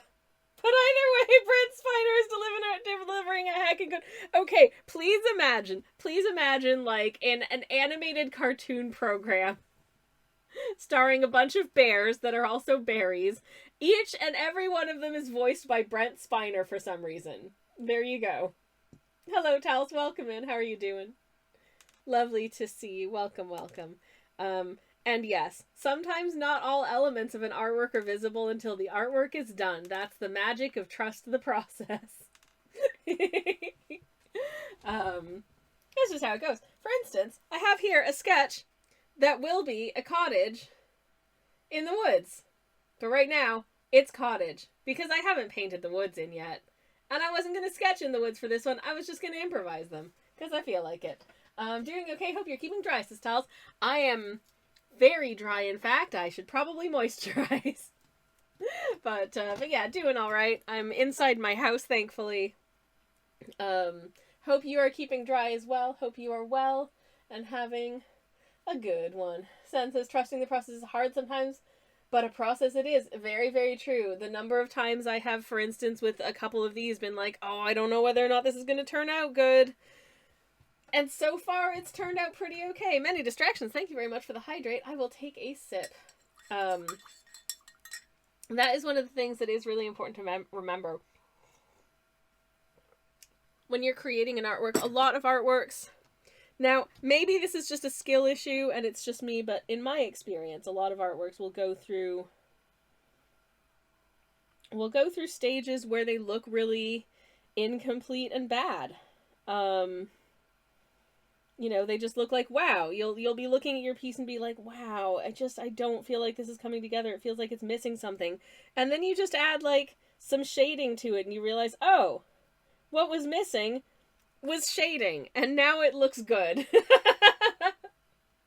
You know? I've definitely had pieces like that where I'm like, why does this look so flat and crappy? And it's like, oh, it looked flat and crappy because I hadn't added the things that will make it look, you know, complete. And then when I add the things that make it look complete, it looks good. Like, I feel like the strawberry didn't look nearly as good before I added the little seeds.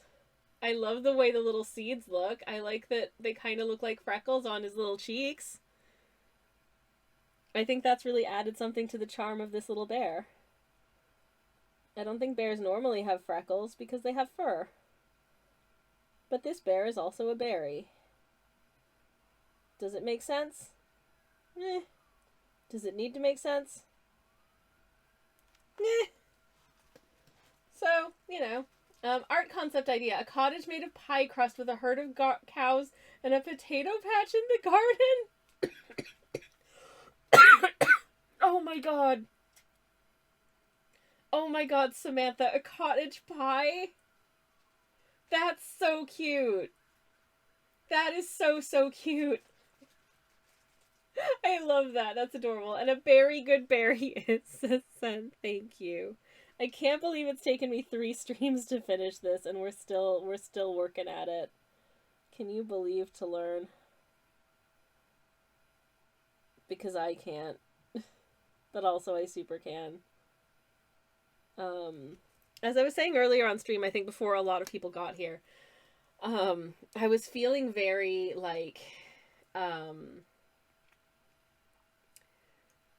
I feel like I did a lot towards like sort of the end of September in going into October and then the beginning of November. I was being very productive and very doing a lot of stuff really quickly. And I think I've switched into slow mode where it's like, nope, these things are going to take me a while and I'm going to need to take breaks in between. I've been doing a lot of, in my downtime, instead of doing, like, more other paintings, I've been knitting.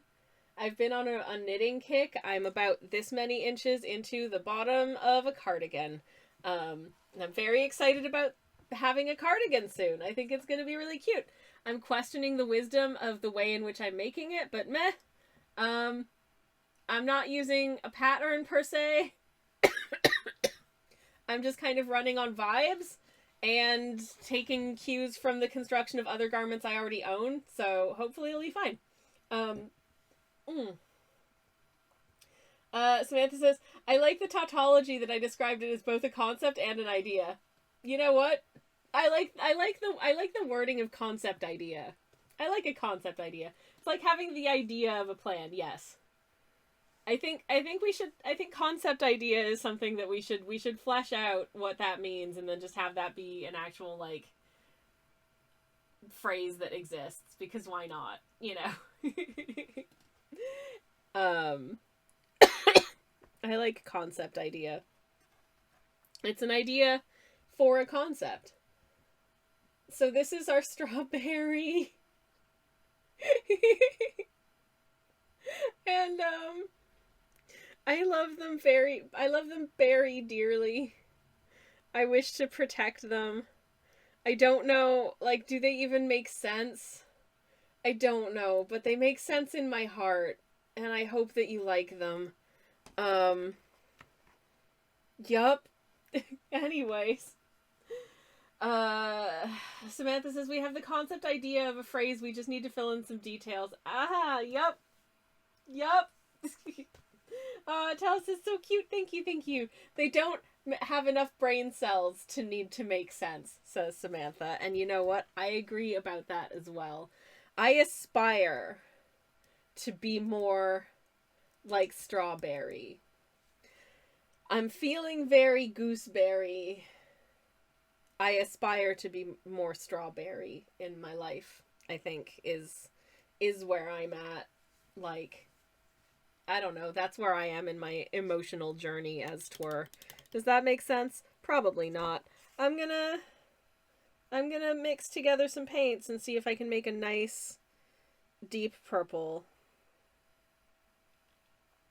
Oh, what's the song that Deep Purple is famous for? Was it Smoke on the Water? Did they do that one? I feel like they did that one. Thank you very much for the honk, Many Distractions. I appreciate it. Well, regardless, I now have Smoke on the Water stuck in my head, so that's something. Smoke on the water. Yeah, Smoke on the Water. Thank you, chat. I remember there was this back when I was a young person in the 90s, there was this TV program in Canada called Kids in the Hall, and they had this one specific sketch where this guy wakes up on, like, his friend's couch, and clearly they'd had, like, a big party the night before, and he wakes up on their couch, and one of his friends walks in, and he's like, "Hey, Jerry, how's it going?" And he's just, like, speaking and moving in slow motion, and the guy's like, "Oh man, I must still be drunker than I thought I was." And then, like, then he's like, "Oh, would you like a glass of water?" And then he puts a record on, and I remember this because it's Smoke on the Water, but it's playing very slowly. It's playing like do do do do do. And he's like, "Oh man, I gotta get out of here. I gotta go." He's like, "Hey, what's wrong?" And then the friend's roommate walks in. He's like, "Hey, Mike, did you get Jerry to leave yet?" And Jerry's just like, "Oh my god." If you wanted me to go, you could just tell me to go. It was very good. My description does not do it justice, but I enjoyed that comedy sketch. The guy was really doing a great job of everything is in slow motion. And the guy is just woken up, is freaking out, and then his friend walks in and is like, "Hey, did you get him to leave yet?" Anyways, it never works when I try to recount a funny comedy sketch. I haven't watched any Kids in the Hall in a very, very long time, but considering it's like 25 to 30 years old now, or even over, oh god, some of it is like over 30 years, because I think they started in like 1989. Good lord, I'm so old. A lot of it probably hasn't stood up to the test of time in terms of, like, relevance and appropriateness. But man, there's some silly stuff that's probably still real funny to me. Anyways. Right. Let me see if I can make a really good blackberry purple. Or blurple, if you will. Because obviously blackberries aren't black. They are a deep purple. Hence, Smoke on the Water. Doot, doot, doo. Doot, doot, doo, doo. Doot, doot, doo, doot, doot. Okay, I'll stop. Anyways. Okay, let me see how does this. I'm gonna try this with like one little bean over here. We'll see how it looks. This one is like the lumpy bumpiest of them, because blackberries have a lot of little lumpy bumps. But blackberries also, I believe I was informed, in Norwegian, if memory serves, the name literally translates to bearberry. So there's layers of excess humor happening here, specifically for people who speak Norwegian. I will again not attempt to pronounce this, but I will get Translate to help me. Years active 1984 to present, according to Wikipedia. So it tells yes.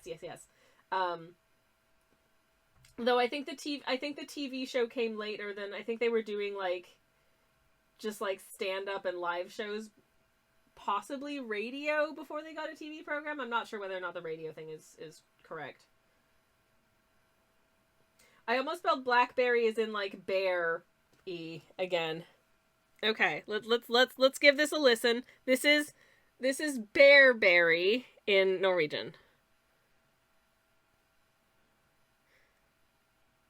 My volume is on. It's not working. Okay, it's not working, so never mind. I will attempt to say it, and I will probably say it wrong. Bjørnebær. That's probably really bad, but something like that. Anyways, I think it's a nice word. Anyways, oh, the beans are looking so good. I'm very happy with that. I don't know. I think these are actually turning out kind of okay. There's one little detail that I want to go back in and add to the gooseberry specifically before I feel like I can call it done, because sometimes gooseberries have those little like sort of prickly bits on the outside. I want to add a couple of those just because I think it would be cute to just give it a couple little bits. But we need to finish this this bearberry first as well.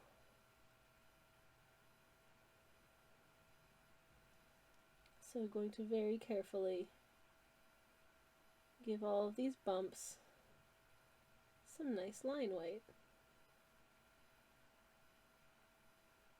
There we go. So far, so good.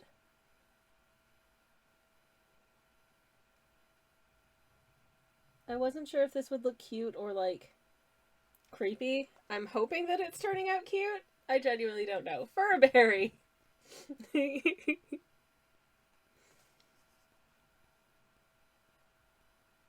Have you ever had kiwi berries? You don't see them very often in the supermarchés here. But, they're quite... I don't actually know. Are kiwi berries related to kiwi fruit? Because they do kind of look just like tiny kiwis. They look like if a kiwi and a gooseberry, like, had a baby, it would be kiwi berries. I remember buying them from the supermarket once, and the person on the till was like, "What are these?" Because apparently they'd never seen anyone buy them before. You don't see them in the shop very often, in my experience. But they are quite neat. I don't really... I've never done anything with them. When I see them, I will just buy them. But I see them very infrequently. But when I do, I just eat them. Partially also because they tend to come in very small punnets. So it doesn't really make sense to try and like do more with them, because there's not enough. Unless you buy like 12 quids worth, you don't really have enough to make jam. So you may as well just, snack on them, I guess. Anyways, I'm gonna take a super quick break in just a minute. I'm gonna finish this, and then I'm gonna grab a little breaky do, and we'll be back very shortly. Okay, I think that is the outline. Okay, so I just need to do this guy's face and then some little detail on the gooseberry. Kiwi berry.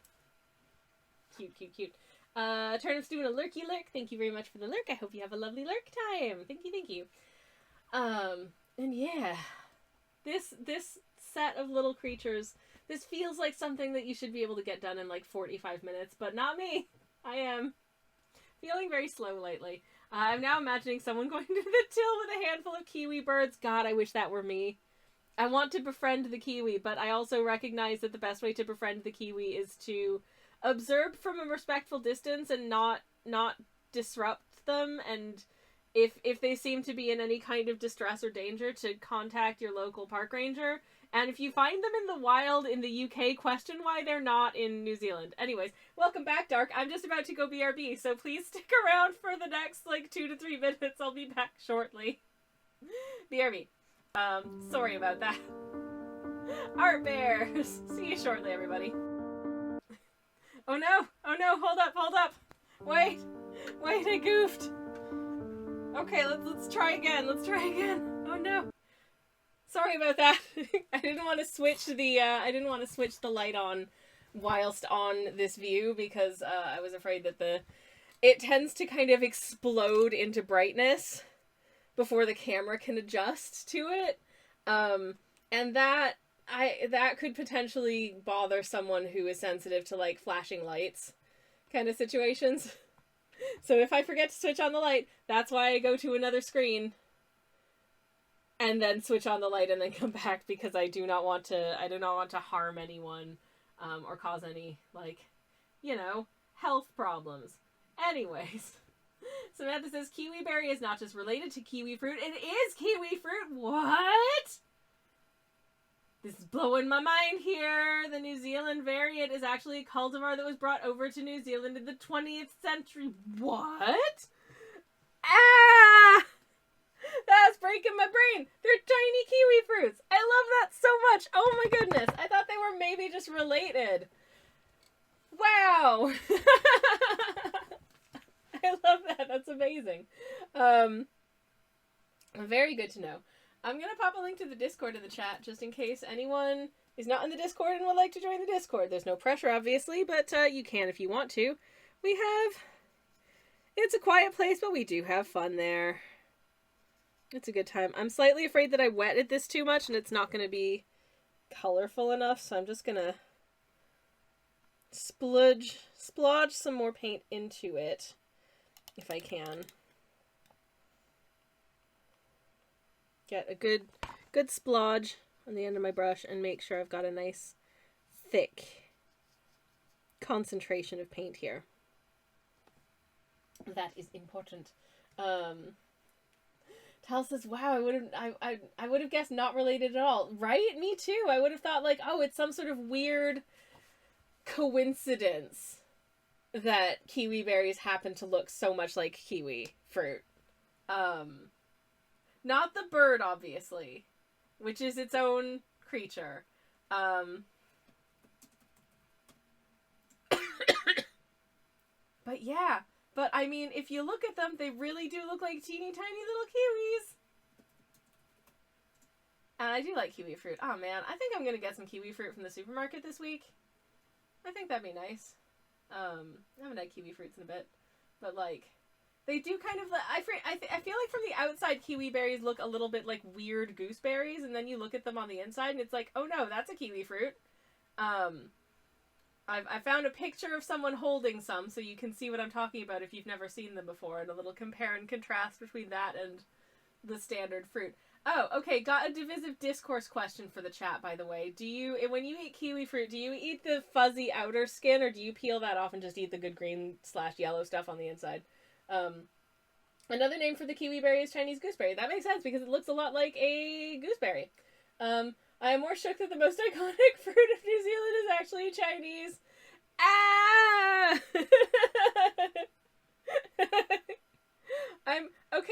I'm pretty sure that the kiwi fruit got named the kiwi fruit because the outside of it looks like a kiwi bird, I would think, and not the other way around. Partially because to me anyways, kiwi sounds like it is a very... It sounds like a very, Maori name for a bird, based on the other, Maori bird names that I know.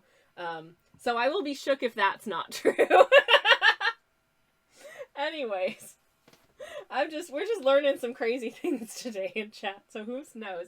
But, in case thou art curious, this is my Instagram. As you can see, I recently updated my shop. You can get all kinds of neat things in it, including super rare, limited edition Hollow Knight art prints, a whole ton of new shiny stickers and bookmarks, and things with Terry the Fork Mage and other stuff that you might like. I'm going to pop a link to the shop in the chat.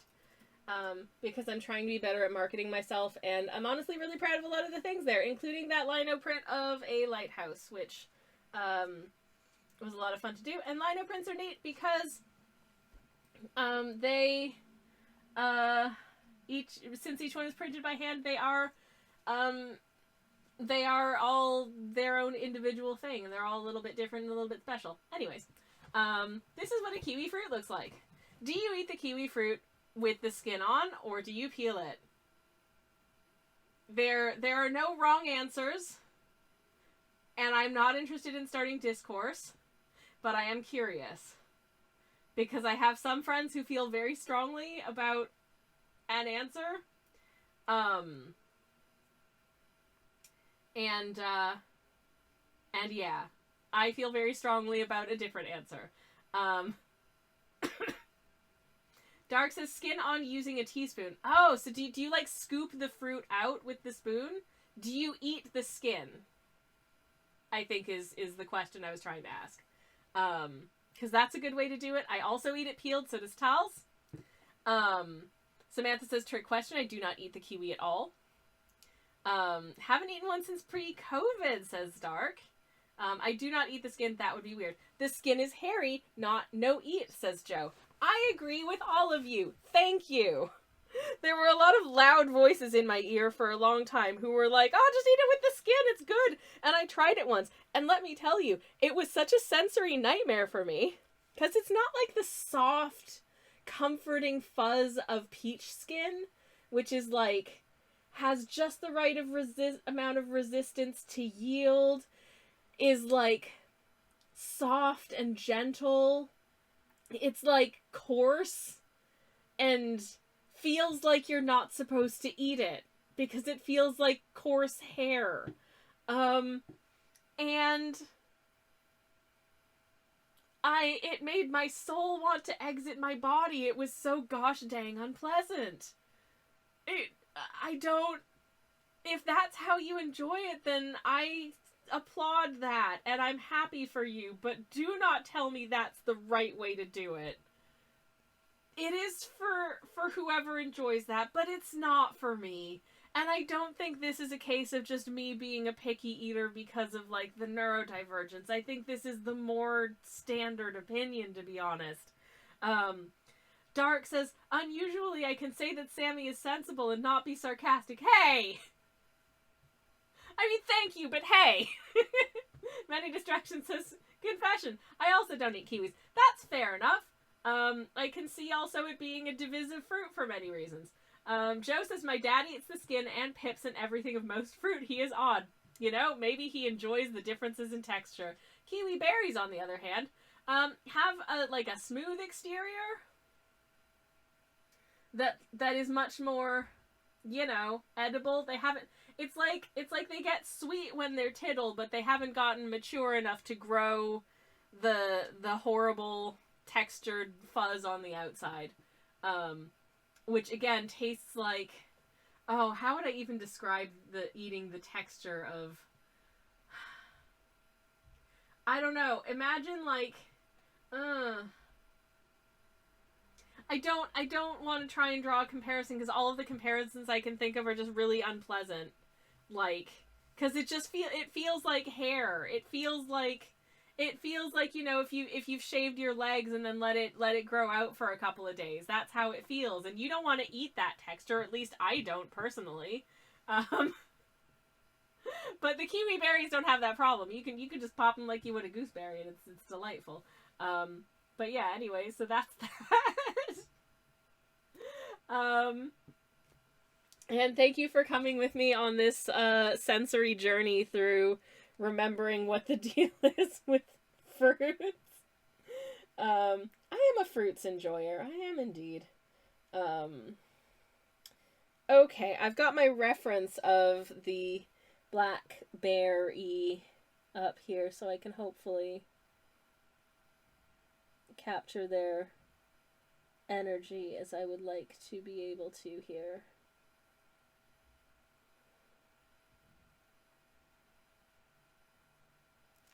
They got a blep. It's very important to me that the blackberry have a blep. It's a very cute little blep too. An excellent little blep. Oh, bless. Okay. Now, where are this blackberry's eyes supposed to be? Because I cannot see where they were drawn anymore. I think, actually, why don't I do... I'm going to do the little muzzly bit first. Give that a little definition. And then I'll look for the eyes, because I cannot see the pencil lines for the eyes anymore. And I feel like I want to try and place these correctly. Okay, so it's kind of, I think I can just about see it here. It's got one eye. Let's see if we can match the other one reasonably well. Hopefully, yes.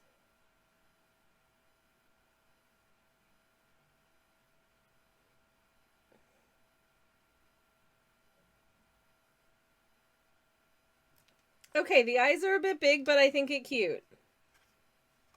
Eyes a bit big, but hopefully cute. Hello, it has eyes now. I hope that's better. Dark is off to find some food. Sounds like a wonderful idea. I will be doing the very same shortly. I gotta make a nice box of KD for dinner tonight. I'm very looking forward to it. And indeed, I don't know if there's that much left to do on this.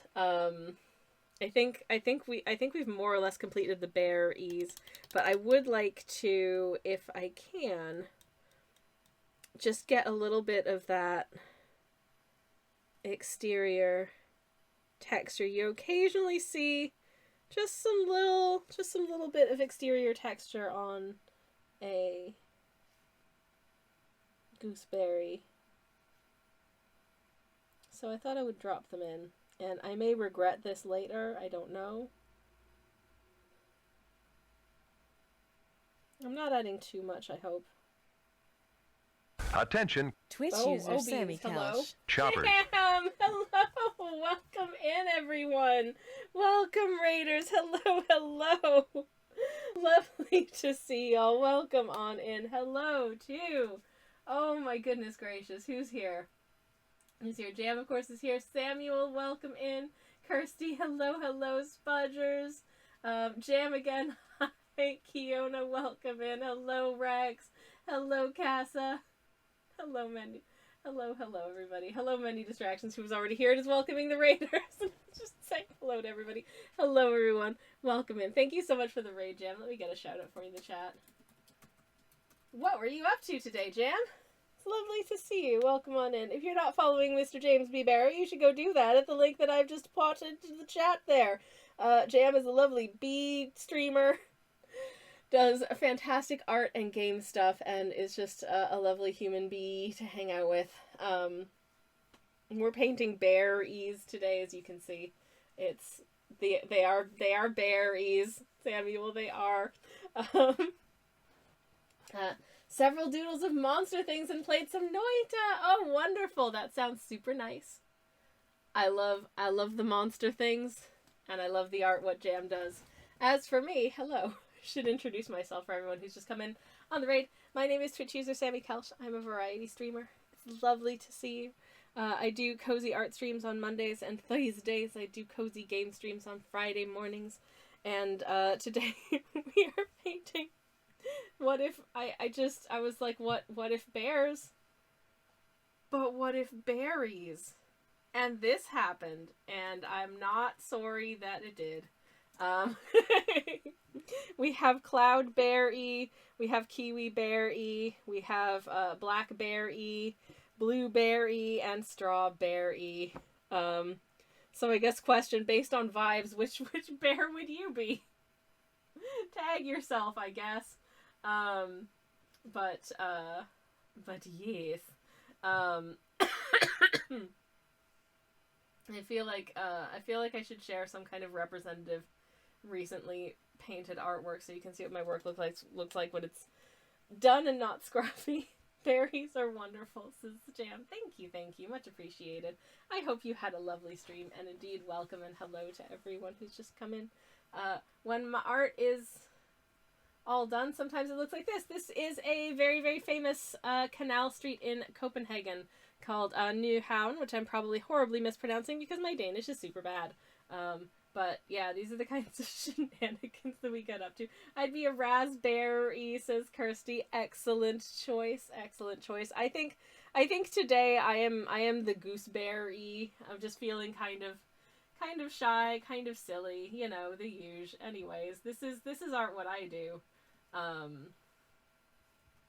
This is just a little street in Copenhagen.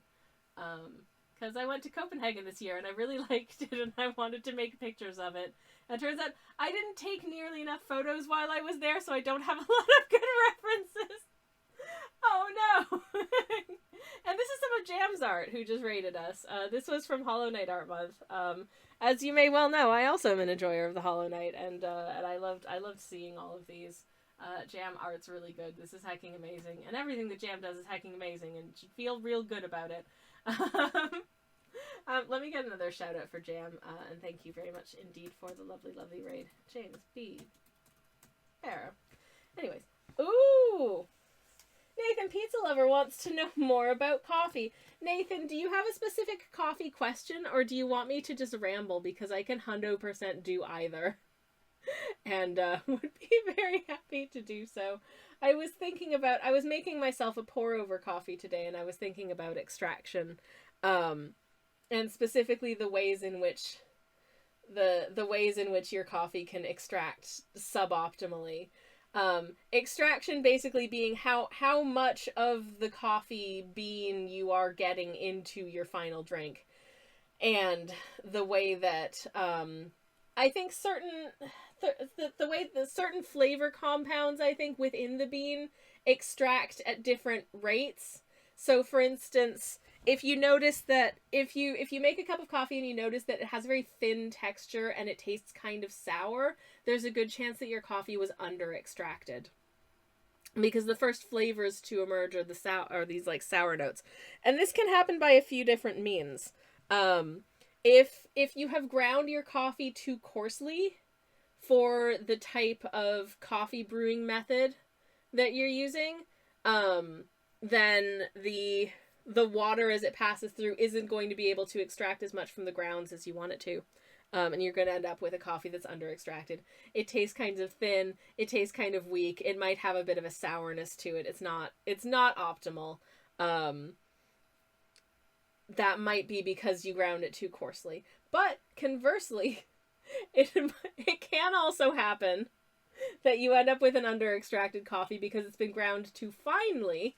If it's ground too finely for the way that you're brewing, because the water as it passes through the coffee is going to want to take the path of least resistance, sometimes the water will, depending on the way it pours, will kind of burrow like a tunnel through the coffee grounds, and more of the coffee is going to just make its way through that tunnel instead of passing evenly through the entire thing of coffee grounds, which is also going to end up with an under-extracted brew.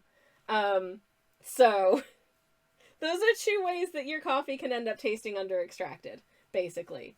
So for whatever, if you grind your own coffee at home, that is one thing to be mindful of, is what type of coffee maker are you using? For instance, if you're using a French press, you will want it to be ground differently than if you're doing like a paper filter pour over coffee. Now you know. I don't know if that was interesting, but it is something I was thinking about coffee earlier today. So, yeah, extraction is an important factor in making a good cup of coffee. Ta-da! Anyways, I was just adding some finishing touches to this little gooseberry because I quite liked, sometimes gooseberries have a texture where they have a couple of little sort of prickly bits sticking out, and I just thought that would be really cute to actually add a couple of them to to this little bear. So I might just like one more here. To be honest, we're probably not going to go on too much longer because I need to cook dinner eventually. But not yet. Lux says, holy shit, these bears, holy actual shit. Hello, Lux, welcome in. Welcome to the bears. On a scale of cloudberry to strawberry, which berry are you today? We've got cloudberry, we've got gooseberry. This is me today, honestly. My vibe has, I think, been gooseberry. We've got blackberry. We've got blueberry. I am frequently blueberry, and we've got strawberry. Jam is lurking. Gotta dip into lurk for food. Oh yes, absolutely. Go do all of your post-stream decompression stuff, Jam. You've been streaming for a long old time, and you deserve to nourish yourself with foodstuffs. Have a lovely lurk, and thank you again for the raid. I think I'm always blackberry, says Lux. Oh, bless. Absolutely adorable. Love that for you and your little toe beans. Blackberry is friend-shaped. I mean, friend-shape. Anyways. They got a blep. And they got a blep. I'm going to take a sip of my tea. In case anyone is curious, and I'm sure that you are, my tea today is a lemon and ginger situation. Love that for me. Nathan says, that was very interesting. Yay! I love new knowledge to save in my brain vault so I can spew information for people who definitely didn't ask.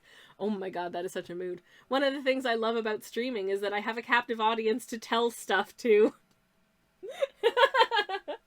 It's like, you know what's been on my mind today? And it'll be like, I don't know, why certain cities don't have trams, and then I'll just go on a rant about why certain cities don't have trams. Which is something I do think about from time to time, because of course I do, because it's me. I return into captivity with food, says Stark. Hello, Dark, welcome back. Oh no. Lux says, I'll get started on the TTC and we do not need that. Oh, biddle boy.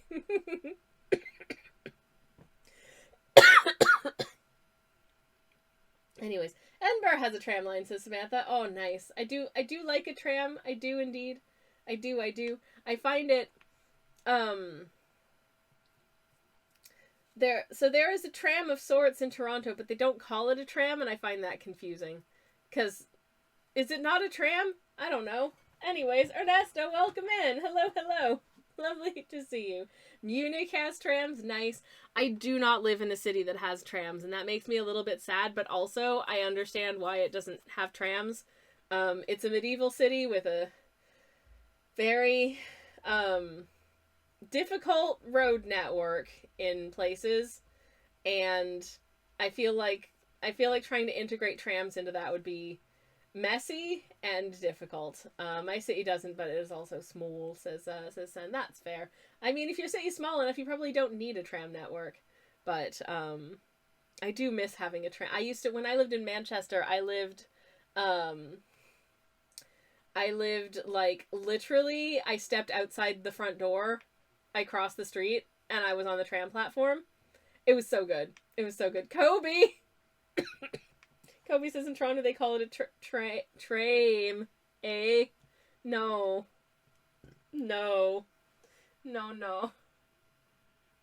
Also, no. Anyways. There's no excuse for the state of Toronto transit. Oh dear. I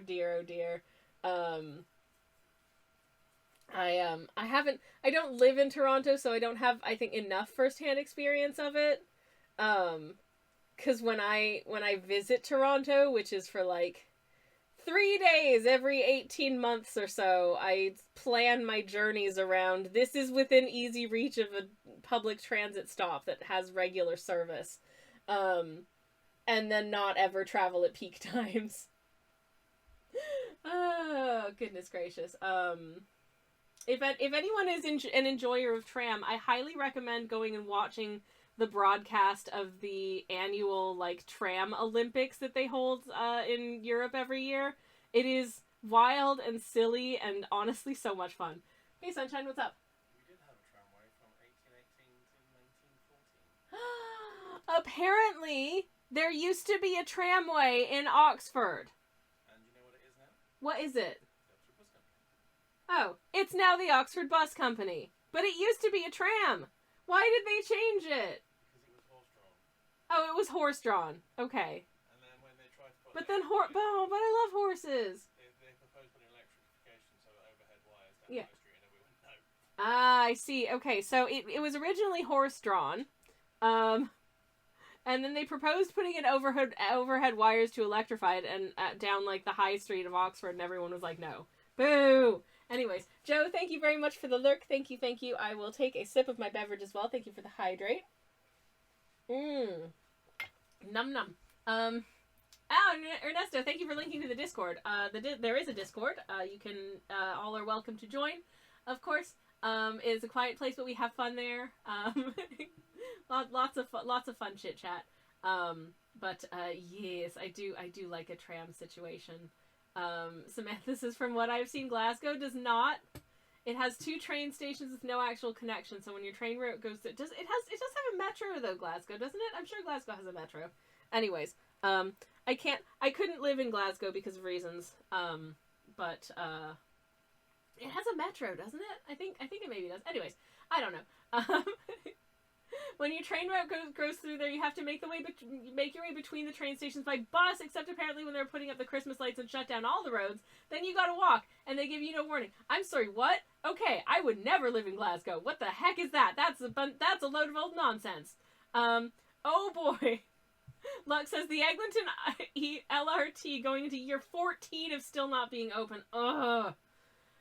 Imagine if you moved somewhere in the vicinity of the proposed soon-to-be-opened LRT, and it's literally been over a decade, and you're still waiting for that light rail. I would be pretty cheesed off, personally. That's a load of old nonsense. What the heck? Cassis says my favorite is the Lewis in Dublin because it means speed.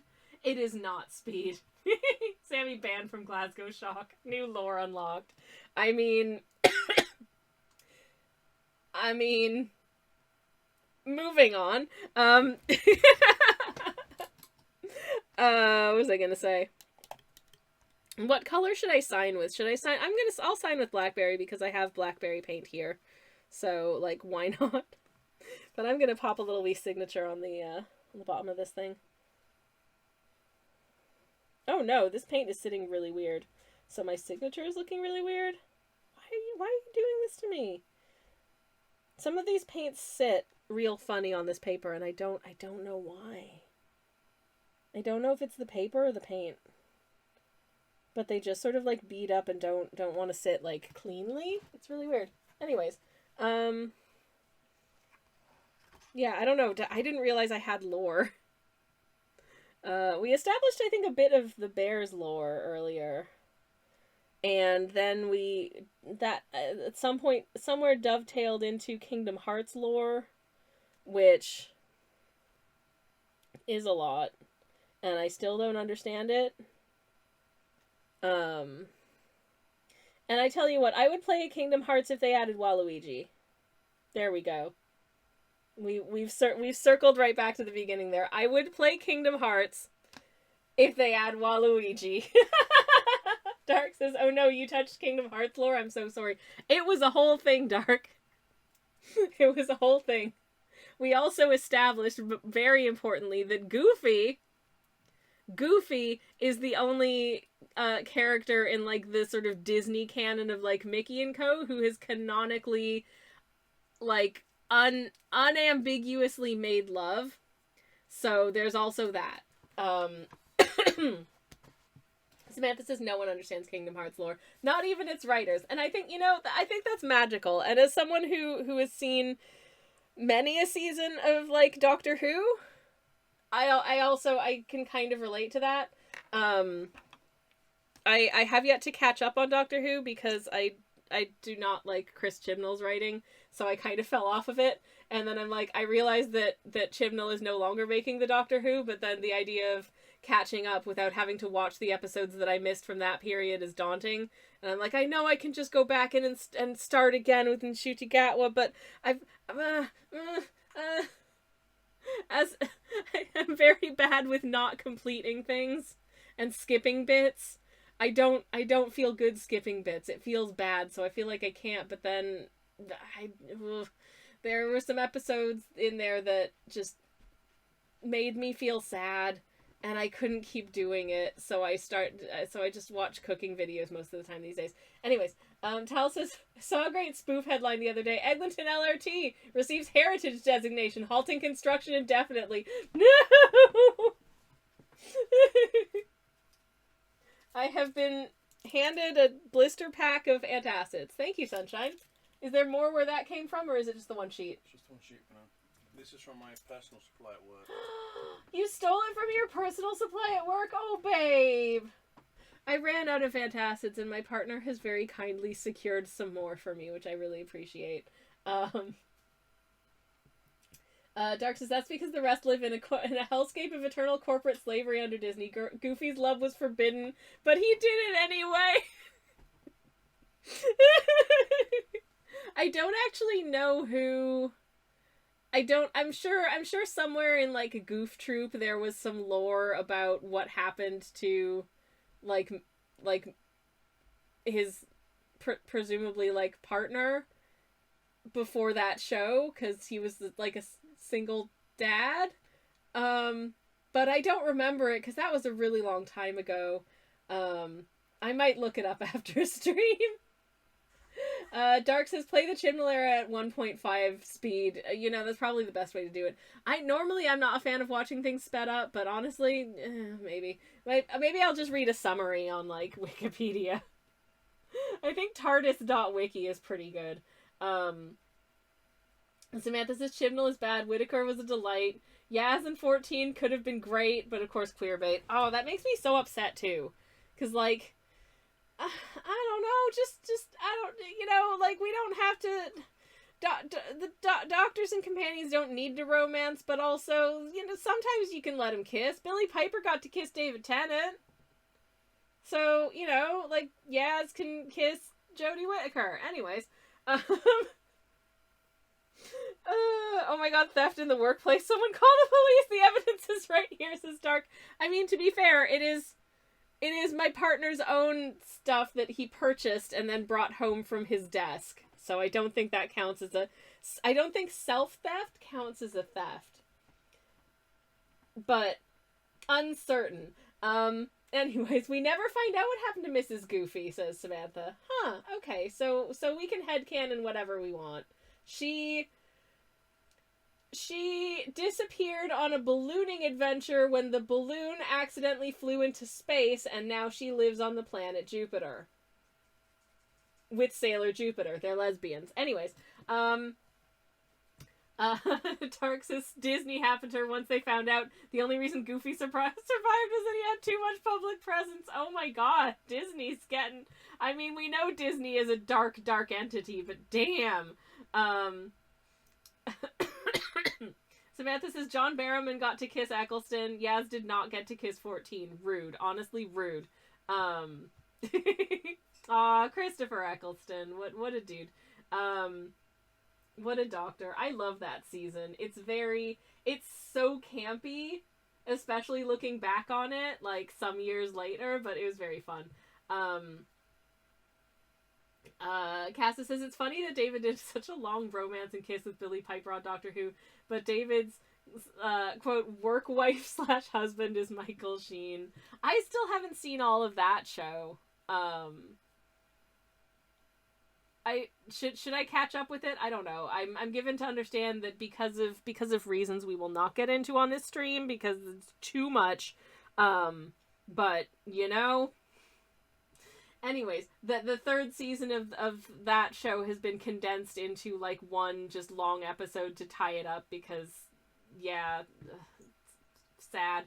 Anyways, people who make popular media need to stop letting us down by being crappy, basically.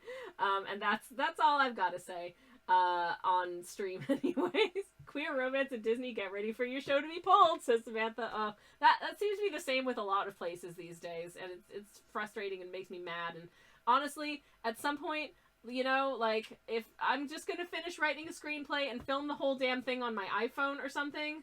No, you're not. Yeah, I am gonna finish writing the screenplay, babe. Just to spite you for saying that, I'm gonna finish it. And then I'm gonna film the whole damn thing on my iPhone and just, I don't know, post it to YouTube or something so it exists and can't get canceled by a streaming service. Like, so there you go.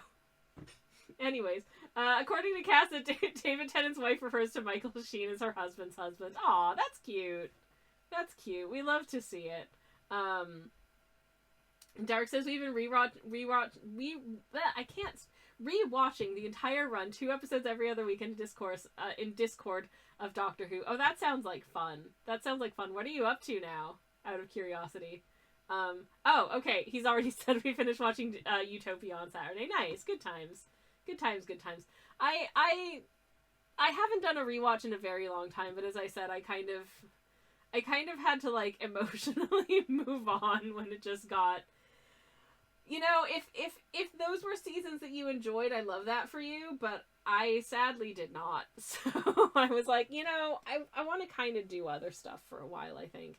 And these days I watch a lot of cooking videos. I've been enjoying a lot of watching people open advent calendars for some reason. I find that very cozy content, especially when the advent calendars are surprise kind of bad. Because then I just feel good about the fact that I didn't have to have that experience myself, I guess. But yeah, Samantha says Rihanna Pratchett is where I heard they were finishing the 3rd season as a short feature-length season. Yeah, that makes sense. Dark says by random luck it means we're watching the Titanic Christmas episode the Saturday night before Christmas. Oh, okay. So I hope it's okay if I expound upon this for a moment. I have a personal history with the Titanic Christmas episode, in as much as there was a group of people that I somehow managed to insinuate myself into for a period of time, who who were writers, and as like a fun just amongst ourselves activity, would select an episode of Doctor Who and would write a novelization of it. Specifically an episode that doesn't have an official novelization, would write a novelization of it, and each person would be assigned a chapter of the novelization. So like this section of the like script to this section of the script. And I wrote a chapter of the novelization for the Titanic Christmas episode of Doctor Who as part of this weird project that will never see the light of day. But they do actually publish little physical copies of the book, so somewhere I have a very campy, very disjointedly written novelization of the Titanic episode of Doctor Who that no one will ever read. That is very cute. My prevailing memory of it was, this is just a silly project for fun and for free, so I'm not gonna worry myself about turning this into like the most beautiful work of literary fiction ever, and just make it, you know, fun. And one person who I think wasn't involved in the project but was in the group chat for some reason sent me an email to say like, yeah, so I read your chapter and it was good, but I know you can write better. And I was like, oh, I'm sorry. Was I asking for constructive criticism, or was this just a dumb thing that a bunch of friends are doing for fun and you should just close your mouth now? The audacity! It's like if someone came into the stream and saw these stupid little bears that I've been painting and were like, actually, you know, I know you can do better painting than that. I do this, that, and the other, and, you know, maybe consider just giving these a second pass and doing, like, a different draft of them. No, don't you do that. Anyways, Sammy was doubling for Kylie Minogue in the Titanic episode. I don't think I could plausibly double for Kylie Minogue, unfortunately. She was real pretty in that. She was fun in that. I liked her in that. Stormrain's one of the most watched episode of the modern era. Is it really? Wow. I mean, it is fun. I assume that person is deceased now because it kind of feels like they should be. They're in prison, but for unrelated reasons that I will not elaborate on here. Roots and stalls. Yeah. Sorry, this took a turn.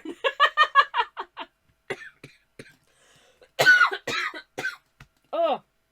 Okay, I am once again losing my voice. I'm going to take a sip of my tea, and then I think I'm probably going to wrap it up because we've finished the painting. Oh, we had Blink on Saturday, which remains an incredibly well done episode. It is an incredibly well done episode. I do very much rate that episode. It was a good one. Wholeheartedly agree. There were some very good episodes of that era. There's also some meh episodes that I probably don't remember the names of or what happens in them out of that era. But the same can be said for most eras, except eras that don't really have good episodes.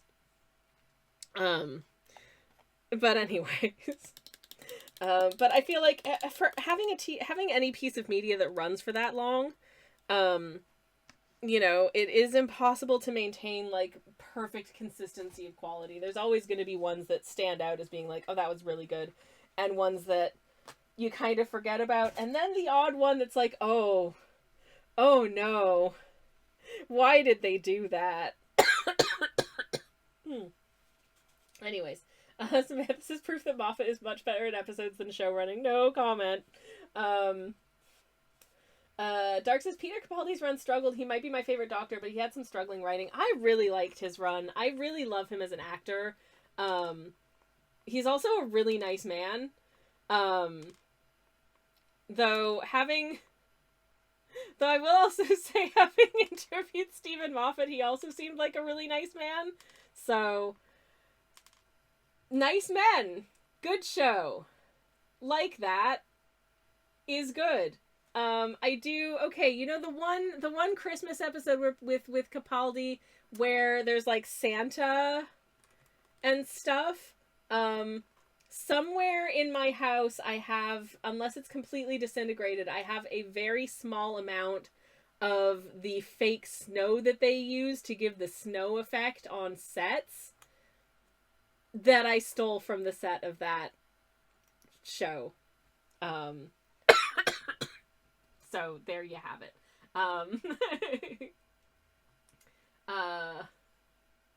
Being rude to that artist should be... Being that rude to an artist should be criminal. Thank you. I completely agree. Senses I have to finish... I mean, there's nothing... Genuinely, there's nothing wrong with, for instance, like saying... me being like, hey, you know what, I feel like Chibnall's writing has a lot of issues and it personally isn't for me. That's not the same as me, like, going directly to Chris Chibnall and being like, hi, I know you didn't ask, but here are the things that I feel like you should change about your writing. There's a difference. Anyways, since I have to finish the Capaldi run, but, he is still, he did. Oh no, missing some chat. Hold up. What did she say? He is still my favorite Doctor after Tennant. He is delightful. He did better with Moffat scripts than Smith. I like him better than Matt Smith, but that's just me. Cass is BRB. That's cool. Samantha says, I've only seen Nshutigatwa's intro episode. So not got enough data to rank him. He seems fun. I haven't seen more than his intro, but he seems fun. And, like, he's got a good balance, I think, of whimsy and, like, emotion, if that makes sense. Like, as an actor, I think he's very good. Smith would also be last for me, I think, says Sen. Fair enough. I don't feel like I could rank any of them in last place. That feels... I just can't.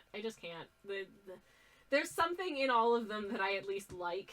Chibnall, it seems very good at writing a series with a single running story like Broadchurch. I liked the first season of Broadchurch. I watched one episode of season 2, and I had to ask not to have to review it because I hated it so much. I was like, no, sorry, I'm out. It's okay. Have you ever seen it?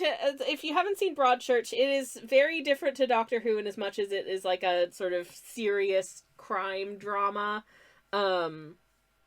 It's quite heavy, but it's very good. It shares a number of people in common, like actors, with Doctor Who. but I thought that the first season was quite good. I binged the entire thing as an in-flight, and I was like, yeah, I enjoyed that piece of media. That was good. And then it was announced that they were doing a second season, and a website that I was I wrote reviews for at the time was like, will you cover this? And I was like, okay. I watched one episode, and it felt like we're going to take a story that has completed from beginning to end, and we are just going to artificially extend the life of it in a way that just felt so bad that I was like, nah, I'm done. I don't want to watch this anymore. It felt like you could literally see the hand of someone at the studio or the network being like, okay, people really liked this, so we're gonna make you make more. And it's just sometimes when you can see those hands like pulling the strings, it just feels bad. Um, but yeah, anyways. Um, right. So, uh, but yeah, going back to Dark's comment about Chibnall's good at writing a single running story, Doctor Who has never been that. His first series suffered a little, not because of anything he did, but because Russell T Davies wrote 6 out of 8 of the episodes. Sammy and I've watched the same amount of Broadchurch, says Dark. Yeah, apparently. Which again was pretty good. From based on episode 1, do not recommend season 2. Samantha says Chibnall's main problem for me as a series writer for big sci-fi was he was sorry for anyone who's never seen any of these TV shows, by the way. He's really bad at not going too big with the stakes without thinking, oh man, yeah, through the ramifications of how you carry on. The infinitely mounting stakes is a problem in ongoing stories. At some point, the stakes get so big they just feel ludicrous. And how do you claw back from that into a smaller stake story? You know what I mean? It's a difficult thing to balance, and I think a lot of writers struggle with that, especially with things that go on for a super, super long time. Zen says, like, the story of season 1 was a thing that was closed off and wrapped up nicely. Yeah, exactly. The part of the story that is the story started and ended. I could see doing another season if the new season just began with, okay, there's a new crime and we're investigating this new crime now. But it didn't. It started with like, okay, now the guy who we arrested for confessing to do this crime is on trial, and oh no, he's pleading not guilty, melodrama. And I was like, nah, this feels like artificially reanimating a dead horse. Like, no, I'm sorry, I'm out. It just didn't work. Senses it felt tacked on. Yeah, completely agree. Completely. Samantha says Moffat's main problem was going so big the only way to resolve it was Deus Ex Machina. I know it well. Yep. It's like, oh, like in the Sherlock show where Sherlock dies supposedly, but we know he didn't really. And then the explanation for what happened is they just don't explain it, which I feel like is the only way that they could have done it, but also is deeply unsatisfying. Because, like, okay, what I'm seeing here is not, like, a story. I'm just seeing a writer who admits that, like, oh, we didn't plan that far ahead, which just feels like, listen, I get like 200 views on my YouTube videos, and I put more planning into my scripts than you do, apparently, which feels real bad, because I don't get paid even. Why am I working so hard? I should be just churning out garbage that doesn't matter. Anyways. He always wants to make his protagonist the specialist, smartest boy, cough, cough, Sherlock. Yep. Anyways. Sen says they made a US remake, of Broadchurch, yeah! And they kept Tennant, but I don't think they kept Olivia Colman, and I think Tennant did, like, a North American accent. I think it was supposed to be in, like, the Pacific Northwest or something. And, yeah, no. I don't think people liked it at all. I can't remember what it was called, but, yeah, I think people did not enjoy that. Did it make it past a pilot? Did they do an entire season? I have no idea. Anyways, only reanimate dead horses through natural means. Exactly. You've got to, it's because you believe in the power of the horse, and you want to, and you use good magic to do it. Dark says, I did find their random other ways of doing it that they showed pretty funny. I mean, it was funny, but I also feel like it was a cop-out that they're just like, oh, we're gonna not explain it. I don't know how else they could have done it, because I don't think any explanation would have been satisfying, but also not doing one just kind of feels like, we know this is stupid. It felt like the author, like the writers conceding that it was stupid to try and do in the first place, so they're just gonna not bother. Which, I don't know. Samantha says, also not just doing it and not telling the audience, sticking a middle finger up at all the fans who were trying to come up with explanations for being fans and wanting an explanation. There was definitely a real, I don't even want to say undercurrent, I want to say there was an overcurrent of, like, we are actively making fun of you for liking this show, which feels kind of bad. But yeah, not showing the result made it less good, says Stark. Yeah, exactly. It did not.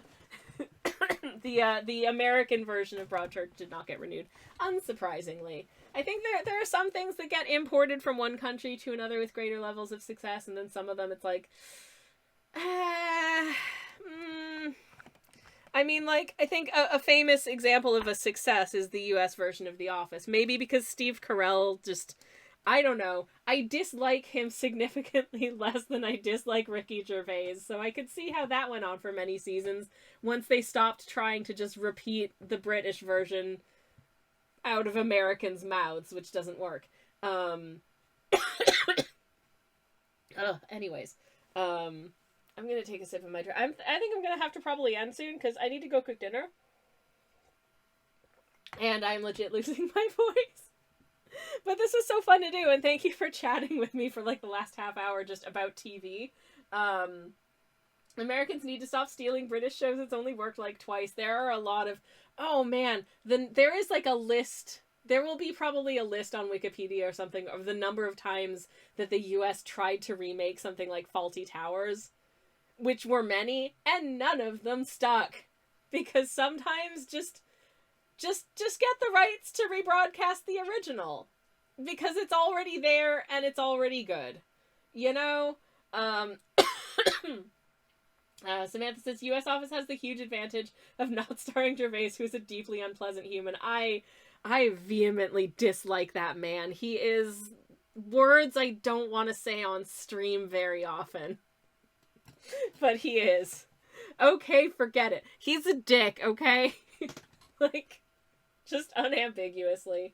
The Office US Dancing with the Stars is apparently very successful. Oh, which is their version of Strictly, right? Okay, yeah, gotcha.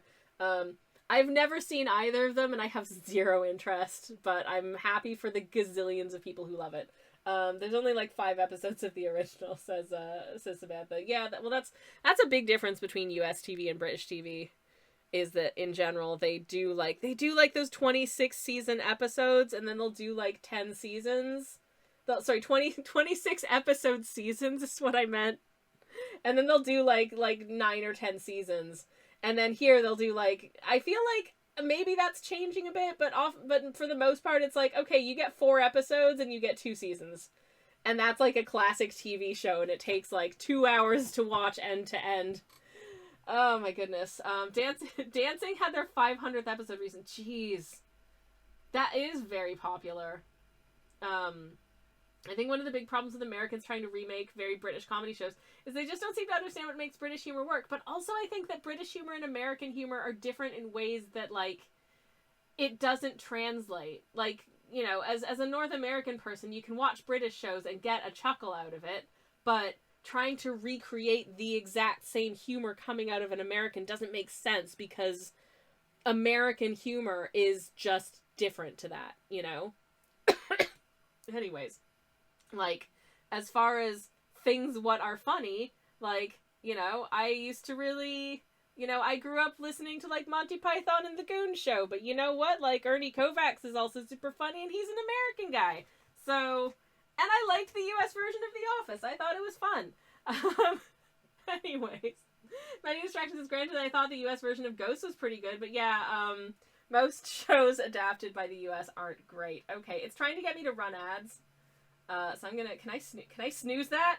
Let me, God, I thought it wasn't gonna let me snooze for a second. I'm like, I don't want to go to an ad break. I'm gonna leave soon. But yeah, the US version of Ghost apparently pretty good, but yeah, most shows adapted to for the... I'm glad to hear that the US version of Ghost is good, because I really love the British version. It stars a number of people who are really good. Really great. Some of whom I've interviewed and were very nice to me. In my former life as an entertainment journalist. I miss it, but I don't miss the getting paid like absolute peanuts. That's why I stopped. Anyways, the British are humorous, Americans are just funny. I mean, yeah, it's just different dialects of humor. And then there's Canadian humor, which is very much its own thing as well. Samantha says, I think The Office translated well because it wasn't particularly British humor. It was workplace humor, which is a lot easier to just translate into American workplace tropes. Exactly. Yeah, for sure.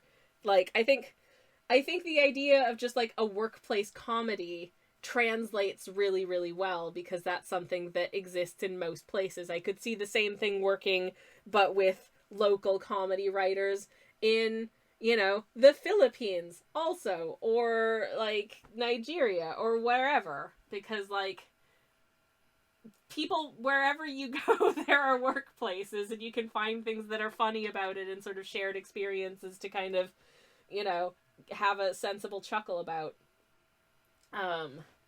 But yeah. Okay. My throat hurts super bad, so I think I'm gonna find someone for us to raid before it tries to kick us into an ad break again. Because oof, ouch. I can't, I love you all, but I genuinely can't keep talking. It hurts. So I'm gonna see if there's someone on that we can do a nice little raid on. Yeah, that's what I'll do. Okay, and before I do, Jacket Pumpkin, thank you so much for the follow. Welcome on in. Thank you. And thank you for hanging out with me for Berry Bears and talking about TV hours. It's been a lovely time. Once again, I am so sorry to everyone for the literally, I think the first time ever forgetting to tell Discord that I was live. I was wondering where everyone was. I was like, wow, it's really quiet today. I guess, you know, my you know, sort of viewers must just be really busy today. That's okay. That's okay. You know, we'll keep, there's a couple people here. We'll keep on keeping on. And it turns out it's just because I forgot to tell anyone that we were live. So people just didn't know. I'm very intelligent. I promise I usually remember to do that. Actually, you know what I feel like is appropriate as a raid message doodad for today is a kiwi. Because we did some berries, and kiwi is a kind of berry. Kind of. But it's also a kind of fruit. And a kind of bird. I'm confused. I'm very tired. My brain is not working. So we're gonna go say hi to Perrin, who's real cool, probably has lots of fun things to say, and is just a nice chill hang if you want to see some cool art and hang with some cool people.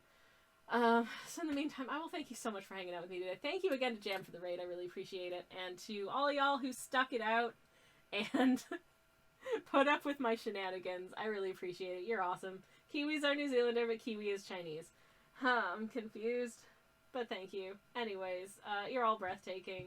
Hope to see you again soon. I'll be back on Thursday painting some tiny landscapes. And in the meantime, have a wonderful rest of your week. Hope to see you again soon. Take care, everyone. Goodbye, and good night. And good night, and good luck.